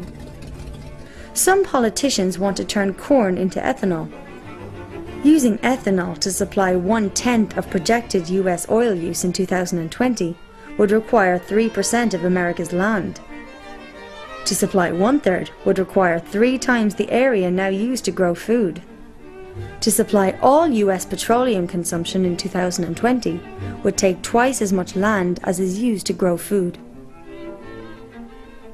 Hydrogen has to be extracted from natural gas, coal or water, which uses more energy than is generated from the hydrogen.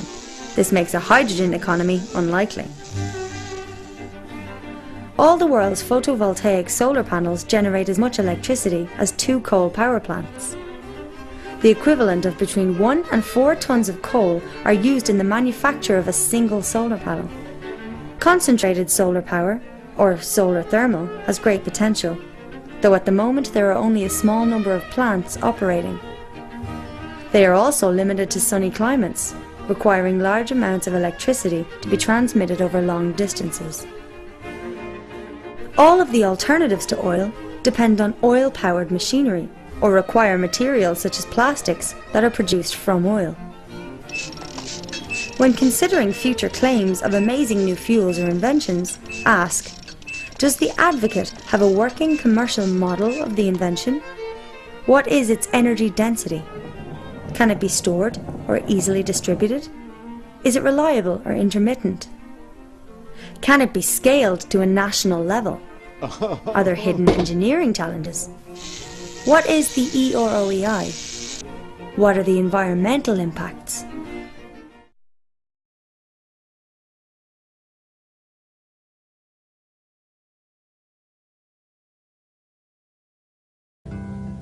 One thing about indigenous peoples is that there's always the idea that you have to live in balance.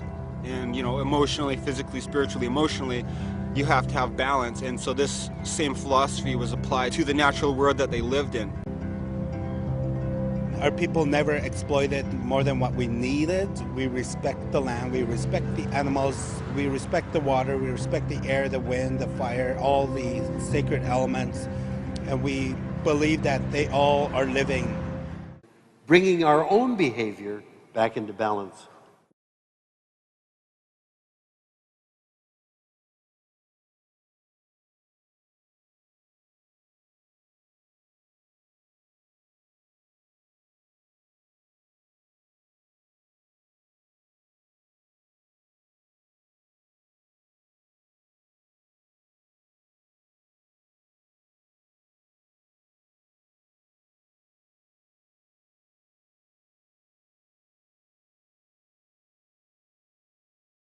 We have to reinsert ourselves back into the world, see the exquisite interconnectivity of everything. To me, the only one that makes sense is that proto-consciousness, platonic values, goodness, truth, exist at this fundamental level of space-time geometry, which can influence our actions if we're open to them, and interconnects us to all other beings, to the universe at large.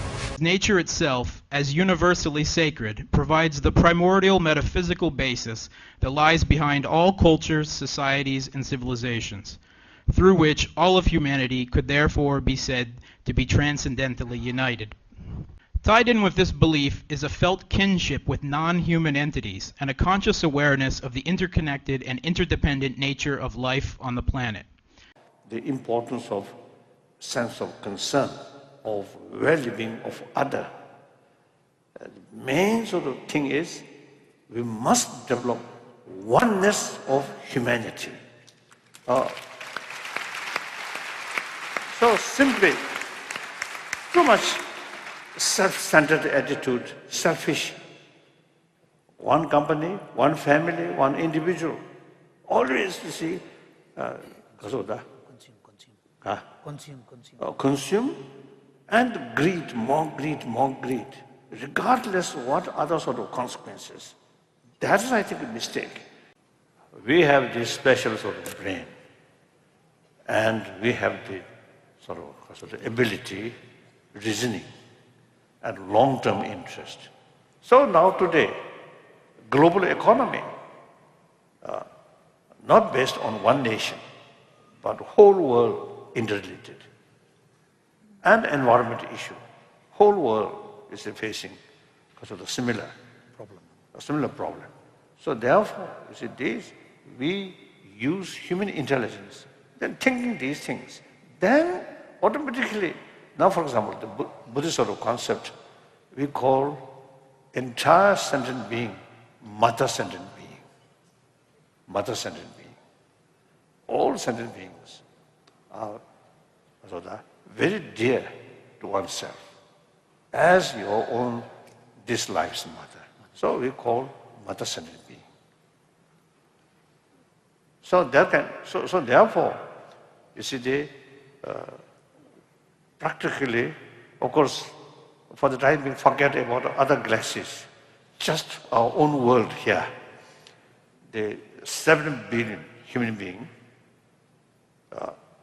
their future very much interconnected, interdependent. Whether we like it or not, that's the reality. So the century-old thinking, just we and they, I think that outdated. We must increase the concept of we, big, entire 7 billion human beings. Entire sort of species of mammals on this planet is part of we. So, I think that through awareness, not thinking about next life or heaven or nirvana, simply how to build happy society, happy humanity on this small planet. We have to think rest of the human beings' sort of well-being. So these are something necessity to because of that, to develop happy future.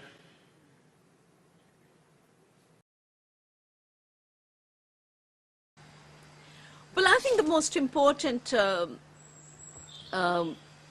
strengthening that comes out of linking like this is, like in any ecosystem, diverse species support each other. Interactions between diverse species create more stable ecosystems. And that's what this is really about. The myriad voices of humanity are not failed attempts at being us. They're unique answers to that fundamental question. What does it mean to be human and alive? And there is indeed a fire burning over the earth, taking with it not only plants and animals, but the legacy of humanity's brilliance. Right now, as we sit here in this room, of those 6,000 languages spoken the day that you were born, fully half aren't being taught to children. So you're living through a time when virtually half of humanity's intellectual, social, and spiritual legacy is being allowed to slip away. This does not have to happen. These peoples are not failed attempts at being modern, quaint and colorful, and destined to fade away as if by natural law. In every case, these are dynamic, living peoples being driven out of existence by identifiable forces. That's actually an optimistic observation because it suggests that if human beings are the agents of cultural destruction, we can also be, and must be, the facilitators of cultural survival. All things that have form were equal to us. We weren't about dominating. The spiritual relationship that our peoples had prior to invasion with all of creation, and recognizing that all beings have a spiritual essence, a spiritual entity, and that if we want to live in this universe in a good way, that it was absolutely essential that we learned how to maintain respectful relations with all of creation. It is grounded in a conception of interdependency, of interrelatedness.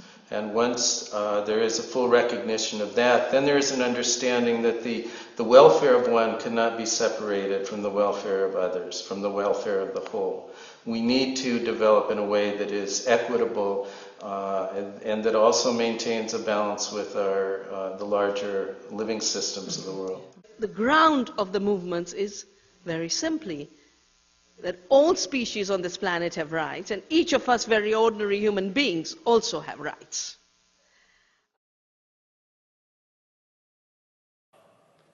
We should be realistic. So when the new reality comes, then it's a certain old concept which developed the situation at that time. Now, at that time, realistic. Now, situation changed, then that thinking is unrealistic. So we have to change.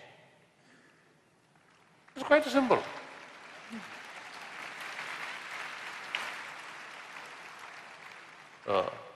I think we Tibet,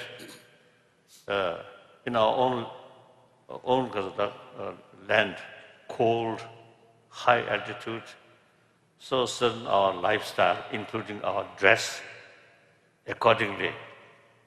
And then come to India, very hot, lowland. It's foolish to say, oh, this is our custom. Oh, wear furs, furs in hot climate. Oh, this is our tradition. We must keep this. Silly, unrealistic. So as things change, reality change. We have to act according to reality. To me, it's not a negative thing to know that there will be great changes. It's not negative. It's evolution. When you look at it as evolution, it's time. Nothing stays the same. Here's another paradox, and you present us with a lot of paradoxes. You and your wife a year and a half ago had your 4th child. How can you introduce another life into so forlorn a future?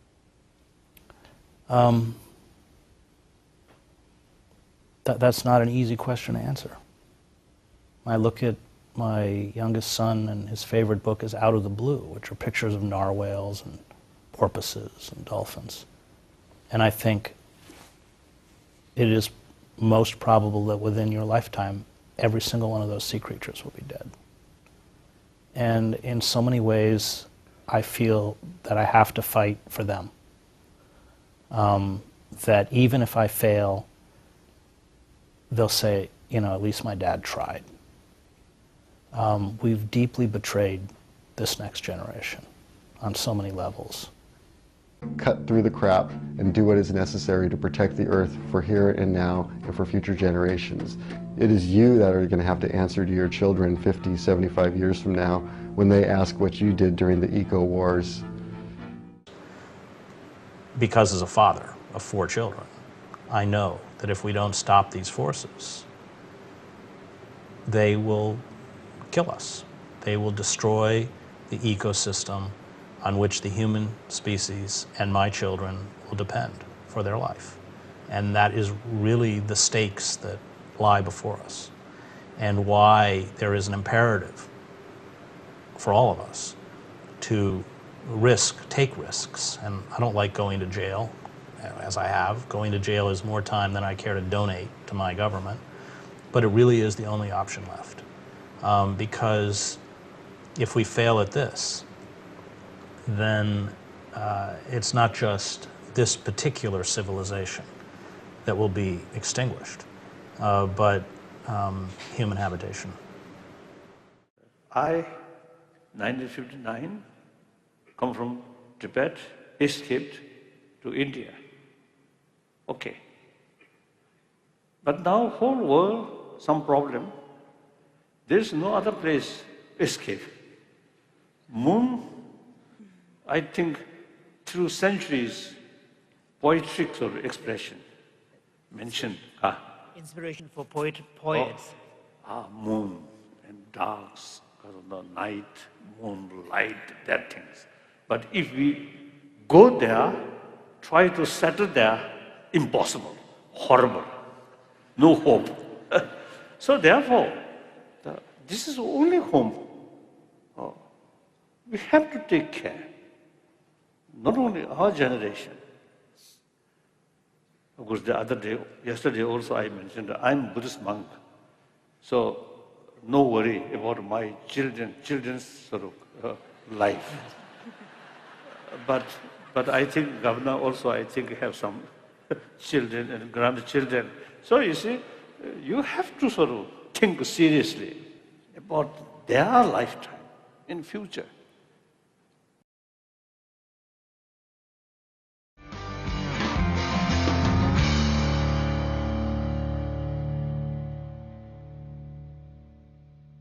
But we need to realize that we are deeply embedded in the earth, that we are, just as our gut microbes are to us, so are we to Gaia. We are embedded within this great round living creature, though I would say a sentient living creature. It's as if in science we've just discovered a 6th kind of life. You know, I mentioned there are 5 main kingdoms of life. Now there's a 6th one, which is life at the level of a whole planet. A new kind of living being, a planetary being, and we are deeply immersed in her. And we need to take on board this idea, and we can use our science, the science of Gaia, or Earth system science if you like, to really develop a sense of deep belonging to the Earth. The grandeur of the human is not in controlling the planet Earth, but it is in being integral with the planet Earth. And when we take something from nature for our survival, that is fine. That we should take with gratitude, not as of right, that it is our right to use nature. But we say it is a gift from nature, and we receive it with gratitude, and we reciprocate it by looking after it, by composting it, by not polluting it, and by giving respect to it. Think in a different way about our place on the earth, the relationship of different cultures, as well as how we should govern ourselves. And for me, the idea of earth democracy in a way responds to all 3 crises at the same time. It re-embeds humans in the earth community, and therefore the earth democracy is not just a democracy of humans, it's a democracy of all life, all plants, all microbes, things we see, things we can't see, as we say, things that have 4 legs, things that have no legs, things that have 2 legs, a democracy of all life. We've got to understand that we are part of the living community. We're not the masters of the living community. We're not the guardians of the living community. We are just another species. One of the only and perhaps most vital universalisms is the dependence of all humanity on the earth. No matter how disassociated and alienated from nature we may be in our modern urbanized lives, we all in the end depend on the natural world, the biosphere as our life support system.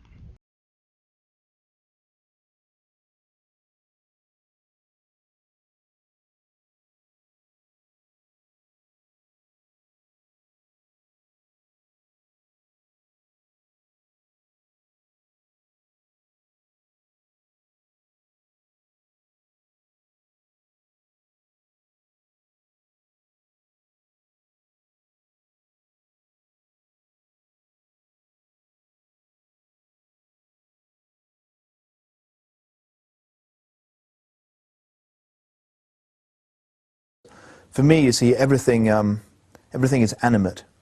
There's nothing that's inanimate at all. Everything is animate. Everything is full of experience and sentience.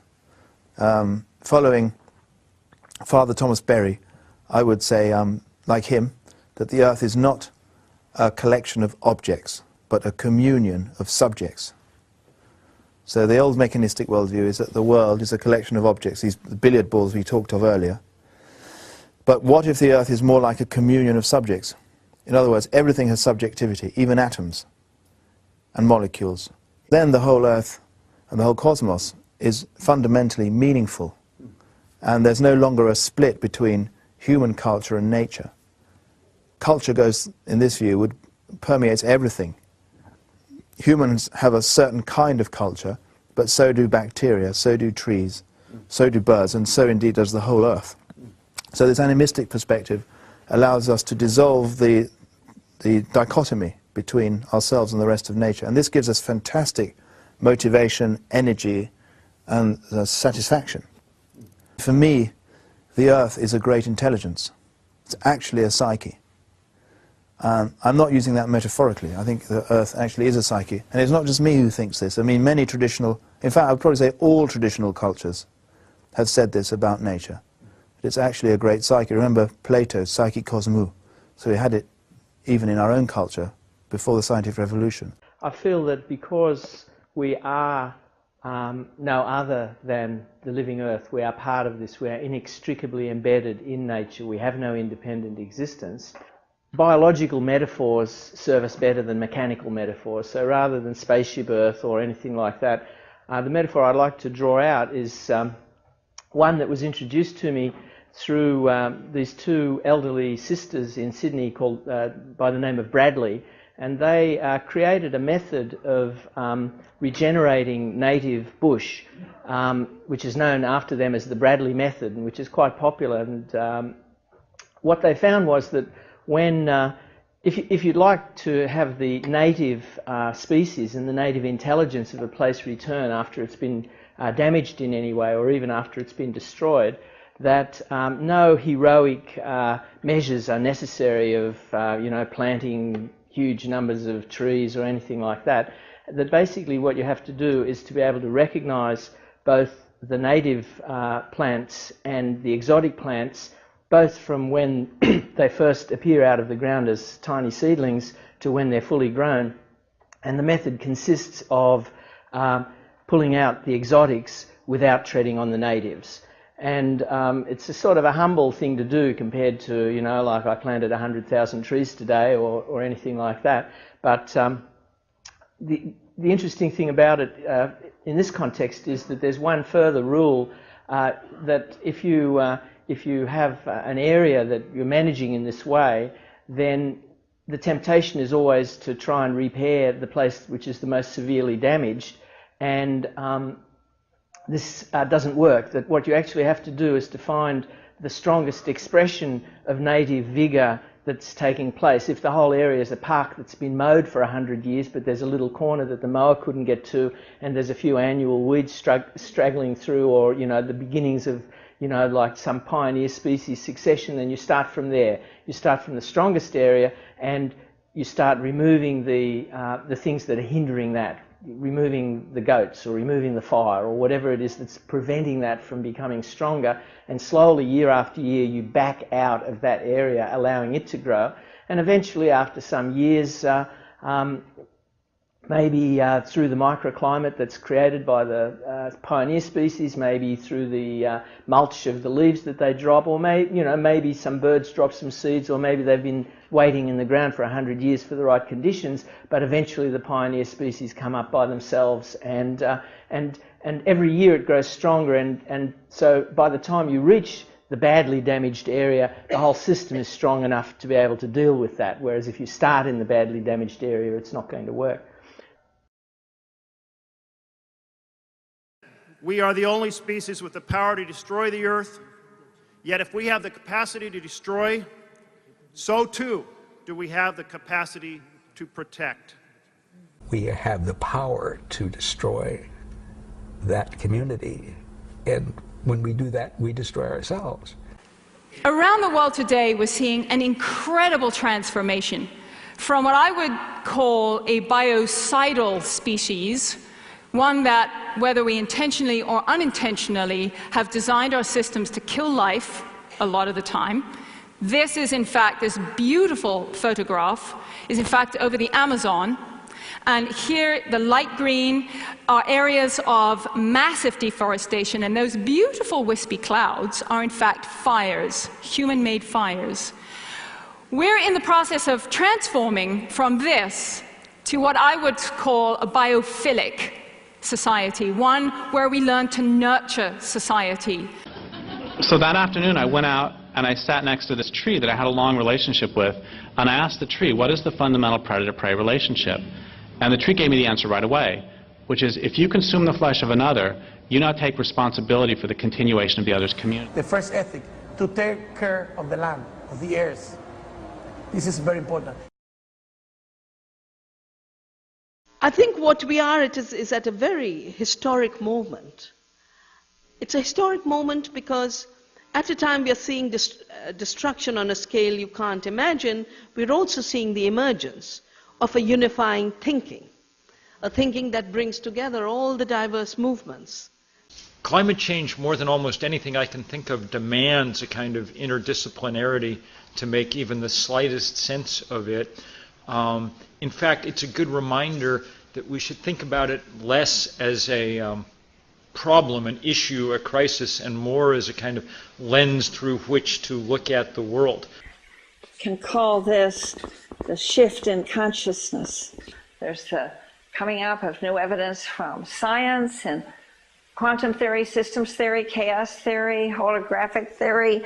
There's the wisdom traditions of ancient peoples coming up with very much the same perspective on the intricate interconnectedness of all life patterns. Many ecological scientists themselves have begun arguing publicly that pure positivism and reason have failed humanity as methodology, and that a new moral theory and supporting metaphysics of our place in the universe, a new ontology and epistemology, is needed in order to adequately deal with these crises and to shift public behavior. Alternatives have to be found, a new language has to be found, a new conceptual apparatus has to be set up. When you are creating a new worldview and a new paradigm, your thinking, your language, your expressions, your way of communication changes, because the old worldview depended on this idea that somehow human beings are superior. They have a kind of superiority complex because of the old paradigm thinking, and we are somehow here to rule over the earth. Now that language has to change, and we are creating a new language of respect and reverence and sacred sense of the sacred and deep ecology. So this is a kind of connectivity. The old idea of which is old paradigm is Darwinian thinking, that it is a whole natural selection, it's survival of the fittest, and all species are compete with each other to survive. Whereas deep ecology and reverential ecology, even more so, says that species are not in competition with each other to survive. Species are in a continuous dance of mutuality and reciprocity and connectivity. I think what we need to do in science now is put together quantities with qualities. Because in science we made a separation between the two. We said the only thing that counts is what can be counted. And anything that cannot be counted or measured doesn't exist, i.e. the qualities don't exist. The qualities are, as we said before, the feelings and intuitions you have when you're in the forest. These can't be quantified, but you feel them. We've been taught to disregard those and disbelieve them. And now I think we need to create a science in which the qualities are given as much weight as quantities. And we're doing this at Schumacher College, where I work, where we have a master's degree in holistic science, where we explore how we can put these two together so that our students then become able to use reason when reason is required, but also to use feeling, sensing and intuition when they are required. So they develop all these 4 ways of knowing in themselves as equally as possible.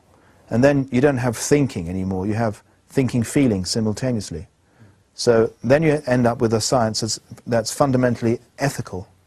At the moment in science, anything that can be done is done in the name of science, irrespective of the ethical implications. Scientists are not trained in ethics. They're not trained in philosophy either.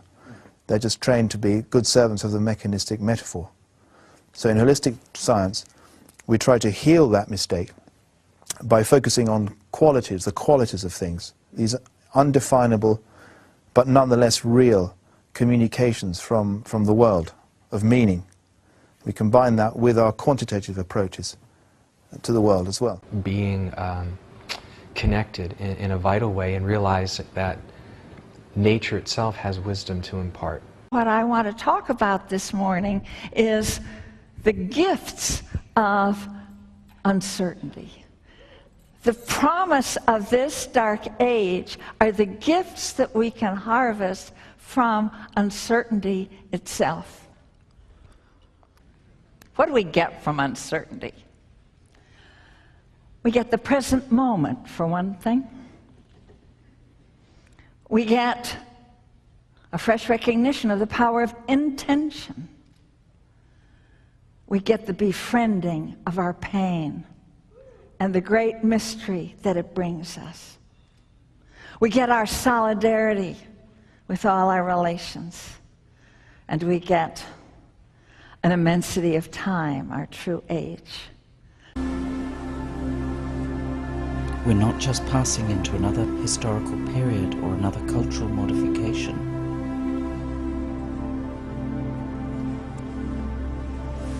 We're changing the chemistry of the planet. We're changing the biosystems.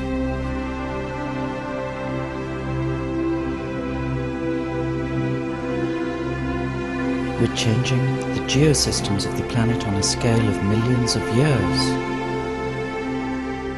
Now a person would say, well, where do we go from here? To my mind, we go from the terminal phase, if we survive it, into a really sustainable world. We will be passing from the terminal Cenozoic into what I call the Ecozoic. And the primary principle of the Ecozoic is that the universe, and in particular planet Earth, is a communion of subjects, not a collection of objects.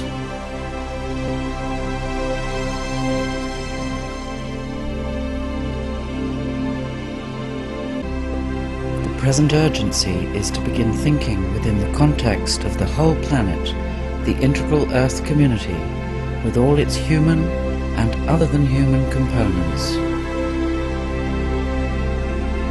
Of one thing we can be sure, our own future is inseparable from the larger community that brought us into being, and which sustains us in every expression of our human quality of life. In our aesthetic and emotional sensitivities, our intellectual perceptions, our sense of the divine. as well as in our physical nourishment and bodily healing. We see quite clearly that what happens to the non-human happens to the human. What happens to the outer world happens to the inner world. When a society loses the capacity for the sacred, when nothing has an intrinsic value, then you essentially, that society builds within itself both a mafia political class and a mafia economic class that consumes itself until collapse. So new ways of seeing the sacred, new forms of spirituality, the scientific and spiritual revolution. Braun Taylor, an American scholar and conservationist, professor of religion, nature, environmental ethics, and environmental studies at the University of Florida, has coined the term dark green religion and developed it as a field. The Tao that can be named is not the true Tao. He has broadly defined dark green religion as a bricolage of religions or spiritual sets of beliefs and practices, characterized by a central conviction that nature is sacred, has intrinsic value, and is therefore due reverent care. Generally, these belief systems are deep ecological, biocentric, or ecocentric. Dark green religions, as a rule, reject an anthropocentric ontology and cosmogony, as well as positivist methodology, and are critical of modernity, materialism, consumerism, and the Enlightenment ideas of human progress. Dark green religions adopt a holistic rather than an atomized individualist perspective. That is, they value populations, species, ecosystems, and the ecosphere as a whole. You should treat all things as spirit. Realize that we are one family.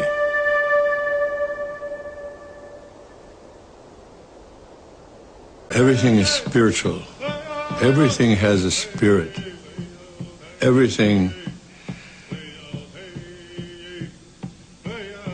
was brought to you by the Creator, the one Creator. Some people call him God, some people call him Buddha, some people call him Allah, some people call him other names. We call him Tonkashila, grandfather.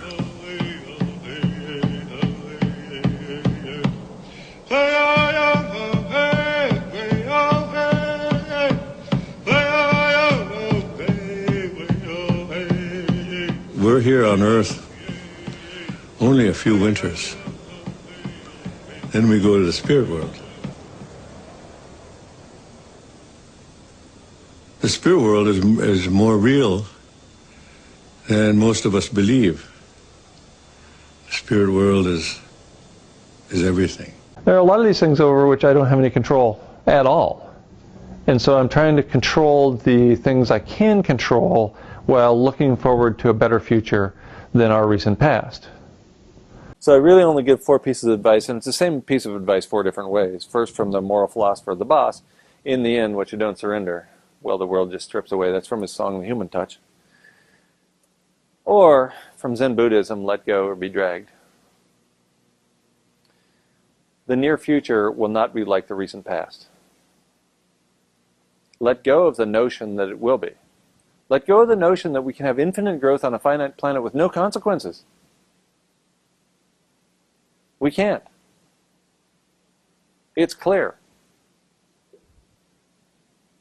from popular culture.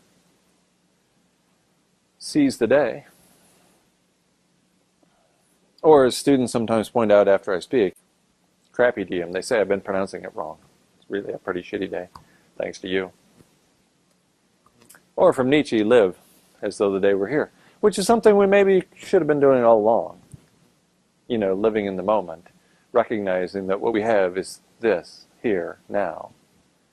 When somebody's immersed in great, deep beauty of nature, things happen, and when that occurs, or somebody has this experience like this woman at the waterfall, they're changed forever.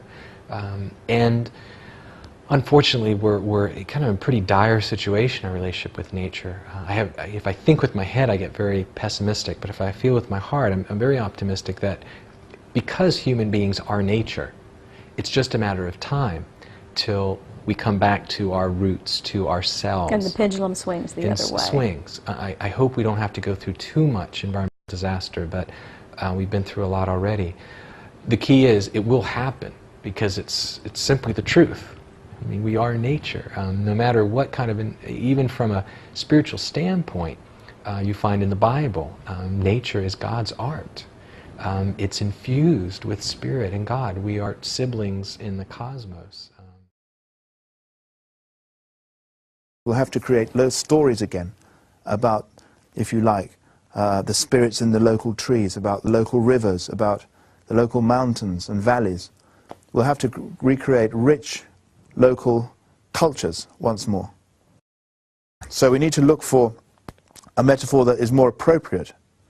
And in order to do that, we can look either to other cultures or dig down into the history of our own culture, like doing a sort of cultural archaeology, and look for ideas that could serve to become, once again, the appropriate metaphor. What we have now is a shift, a transformational moment in human history that is similar in scope and magnitude to two previous revolutions. And that took centuries. And the second that was that big in terms of how it changed human life was the Industrial Revolution, which started just 200 years ago. This is the third revolution of comparable magnitude. Lester Brown called it the environmental revolution and the ecological revolution. Dana Meadows called it the sustainability revolution, but more and more of us are simply calling it the great turning. This revolution has to happen much faster, and at the same time has to be more thoroughgoing, because it's a whole mindset of who and what we are in relation to the planet, that we are a living part of a living planet. This is from Jung's recently published Red Book. It's a book that came out of his journals during a very psycho-spiritually turbulent time for him. He recorded his inner visions and dreams and artwork, and a wisdom figure named Philemon in the Red Book spoke these words as prophecy. The earth became green and fruitful again from the blood of sacrifice. Flowers sprouted, the waves crash into the sand. Notice how it changes from past to present tense, by the way.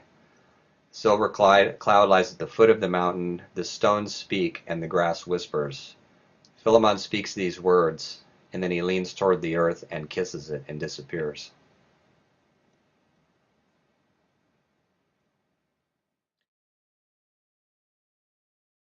They are at last turning back to inspiration and knowledge for some of the earliest religious and spiritual beliefs to inform them of an earlier time when humanity lived in harmony as part of nature. The animism, shamanism, and paganism of hunter-gatherer and nomadic civilizations. Where do you see that disconnect? Where do you see that we've cut ourselves off from the natural? For 99% of our existence, we knew that we were deeply embedded in and utterly dependent on nature. Nature was the source of everything that we needed to survive and flourish. For 95% of our existence, we were nomadic hunter-gatherers. We followed animals and plants wherever they were through the seasons. In the last 10,000 years, we became farmers. In 1900, when there were 1.5 billion people in the world, the vast majority of us lived in rural village communities because we were farmers.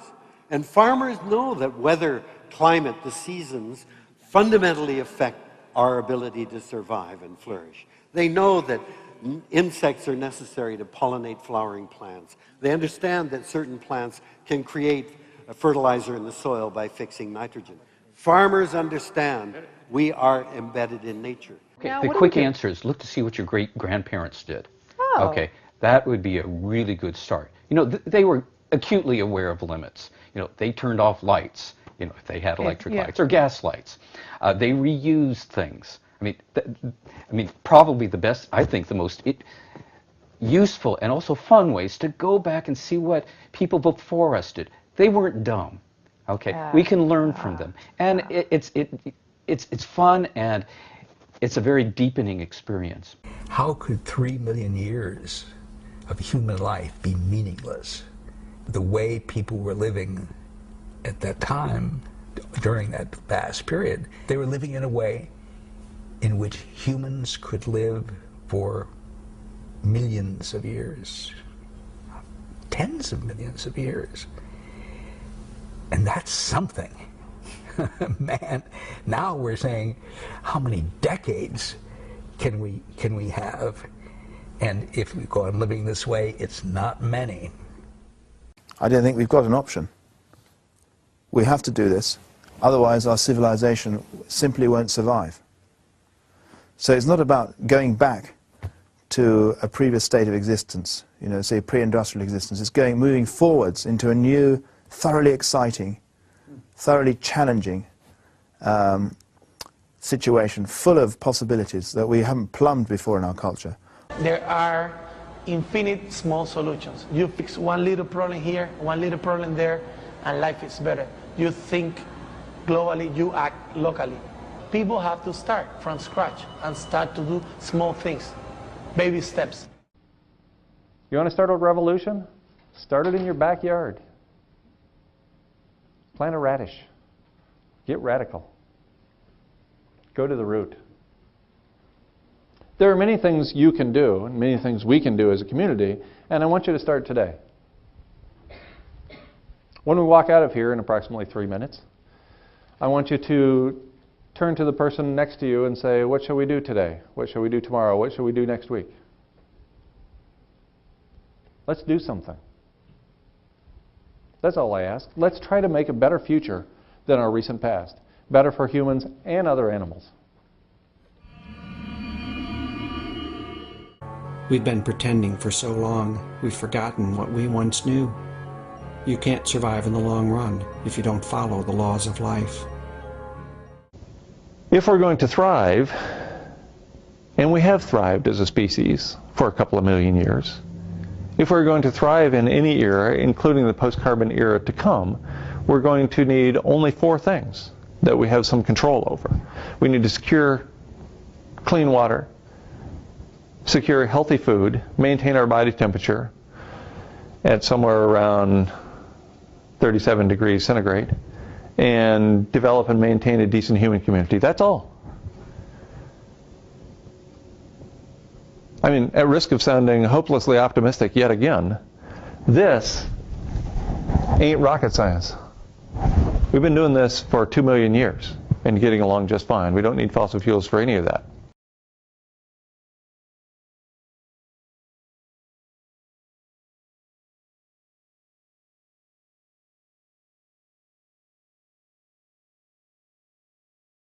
I'm a lifelong academic, so I can't do anything. I mean, when I started this project, I could barely distinguish between a screwdriver and a zucchini. And that tells you everything you need to know about my building skills as well as my growing skills. I really didn't know anything. Lifelong academic. Went straight from undergraduate to graduate to postdoc to first academic job to tenure track job.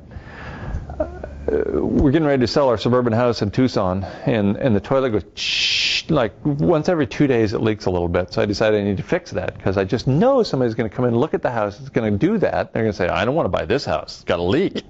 Who knows what else is wrong? So I fixed it. It cost $500 and a visit from the plumber. So I cracked the whole thing. It's just a little leak, and one thing led to another. Anyway, I built this.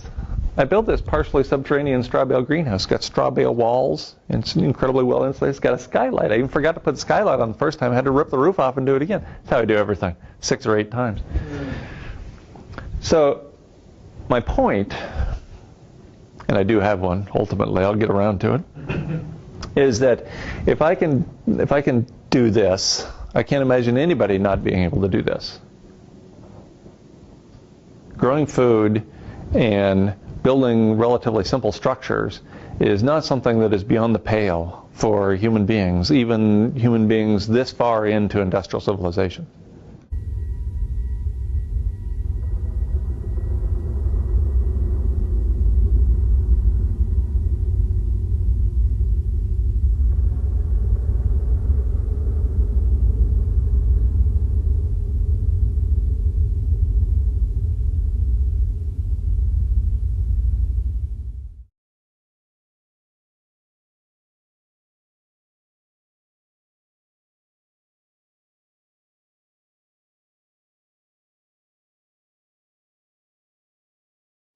I think each one of us has to live the life today, this very moment, doing the things that we would be proud to tell our ancestors about.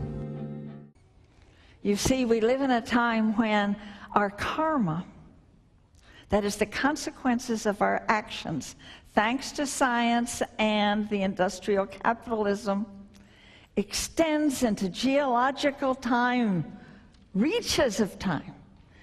Hundreds of thousands of generations. I learned this in my work around nuclear waste. The decisions we make right now in a multitude of activities will have direct effect on whether future generations, centuries and centuries, millennia from now, will be able to be born sound of mind and body. You better believe that. So the future ones are therefore in our actions right here now. Feathered ones and scaled ones. And so are the ancestors by the same token. I want you to feel them present, along with the brothers and sisters of all species and forms of beauty and strength. And you can let them be yours. Yeah, you deserve that, because they're on your side, you see. To be a human now in this darkness of uncertainty, they're all plugging for us. Please feel them, the ancestors and the future beings. Let them laugh in your ear as well as slap you on the backside and pull you forward, because we have great work to do.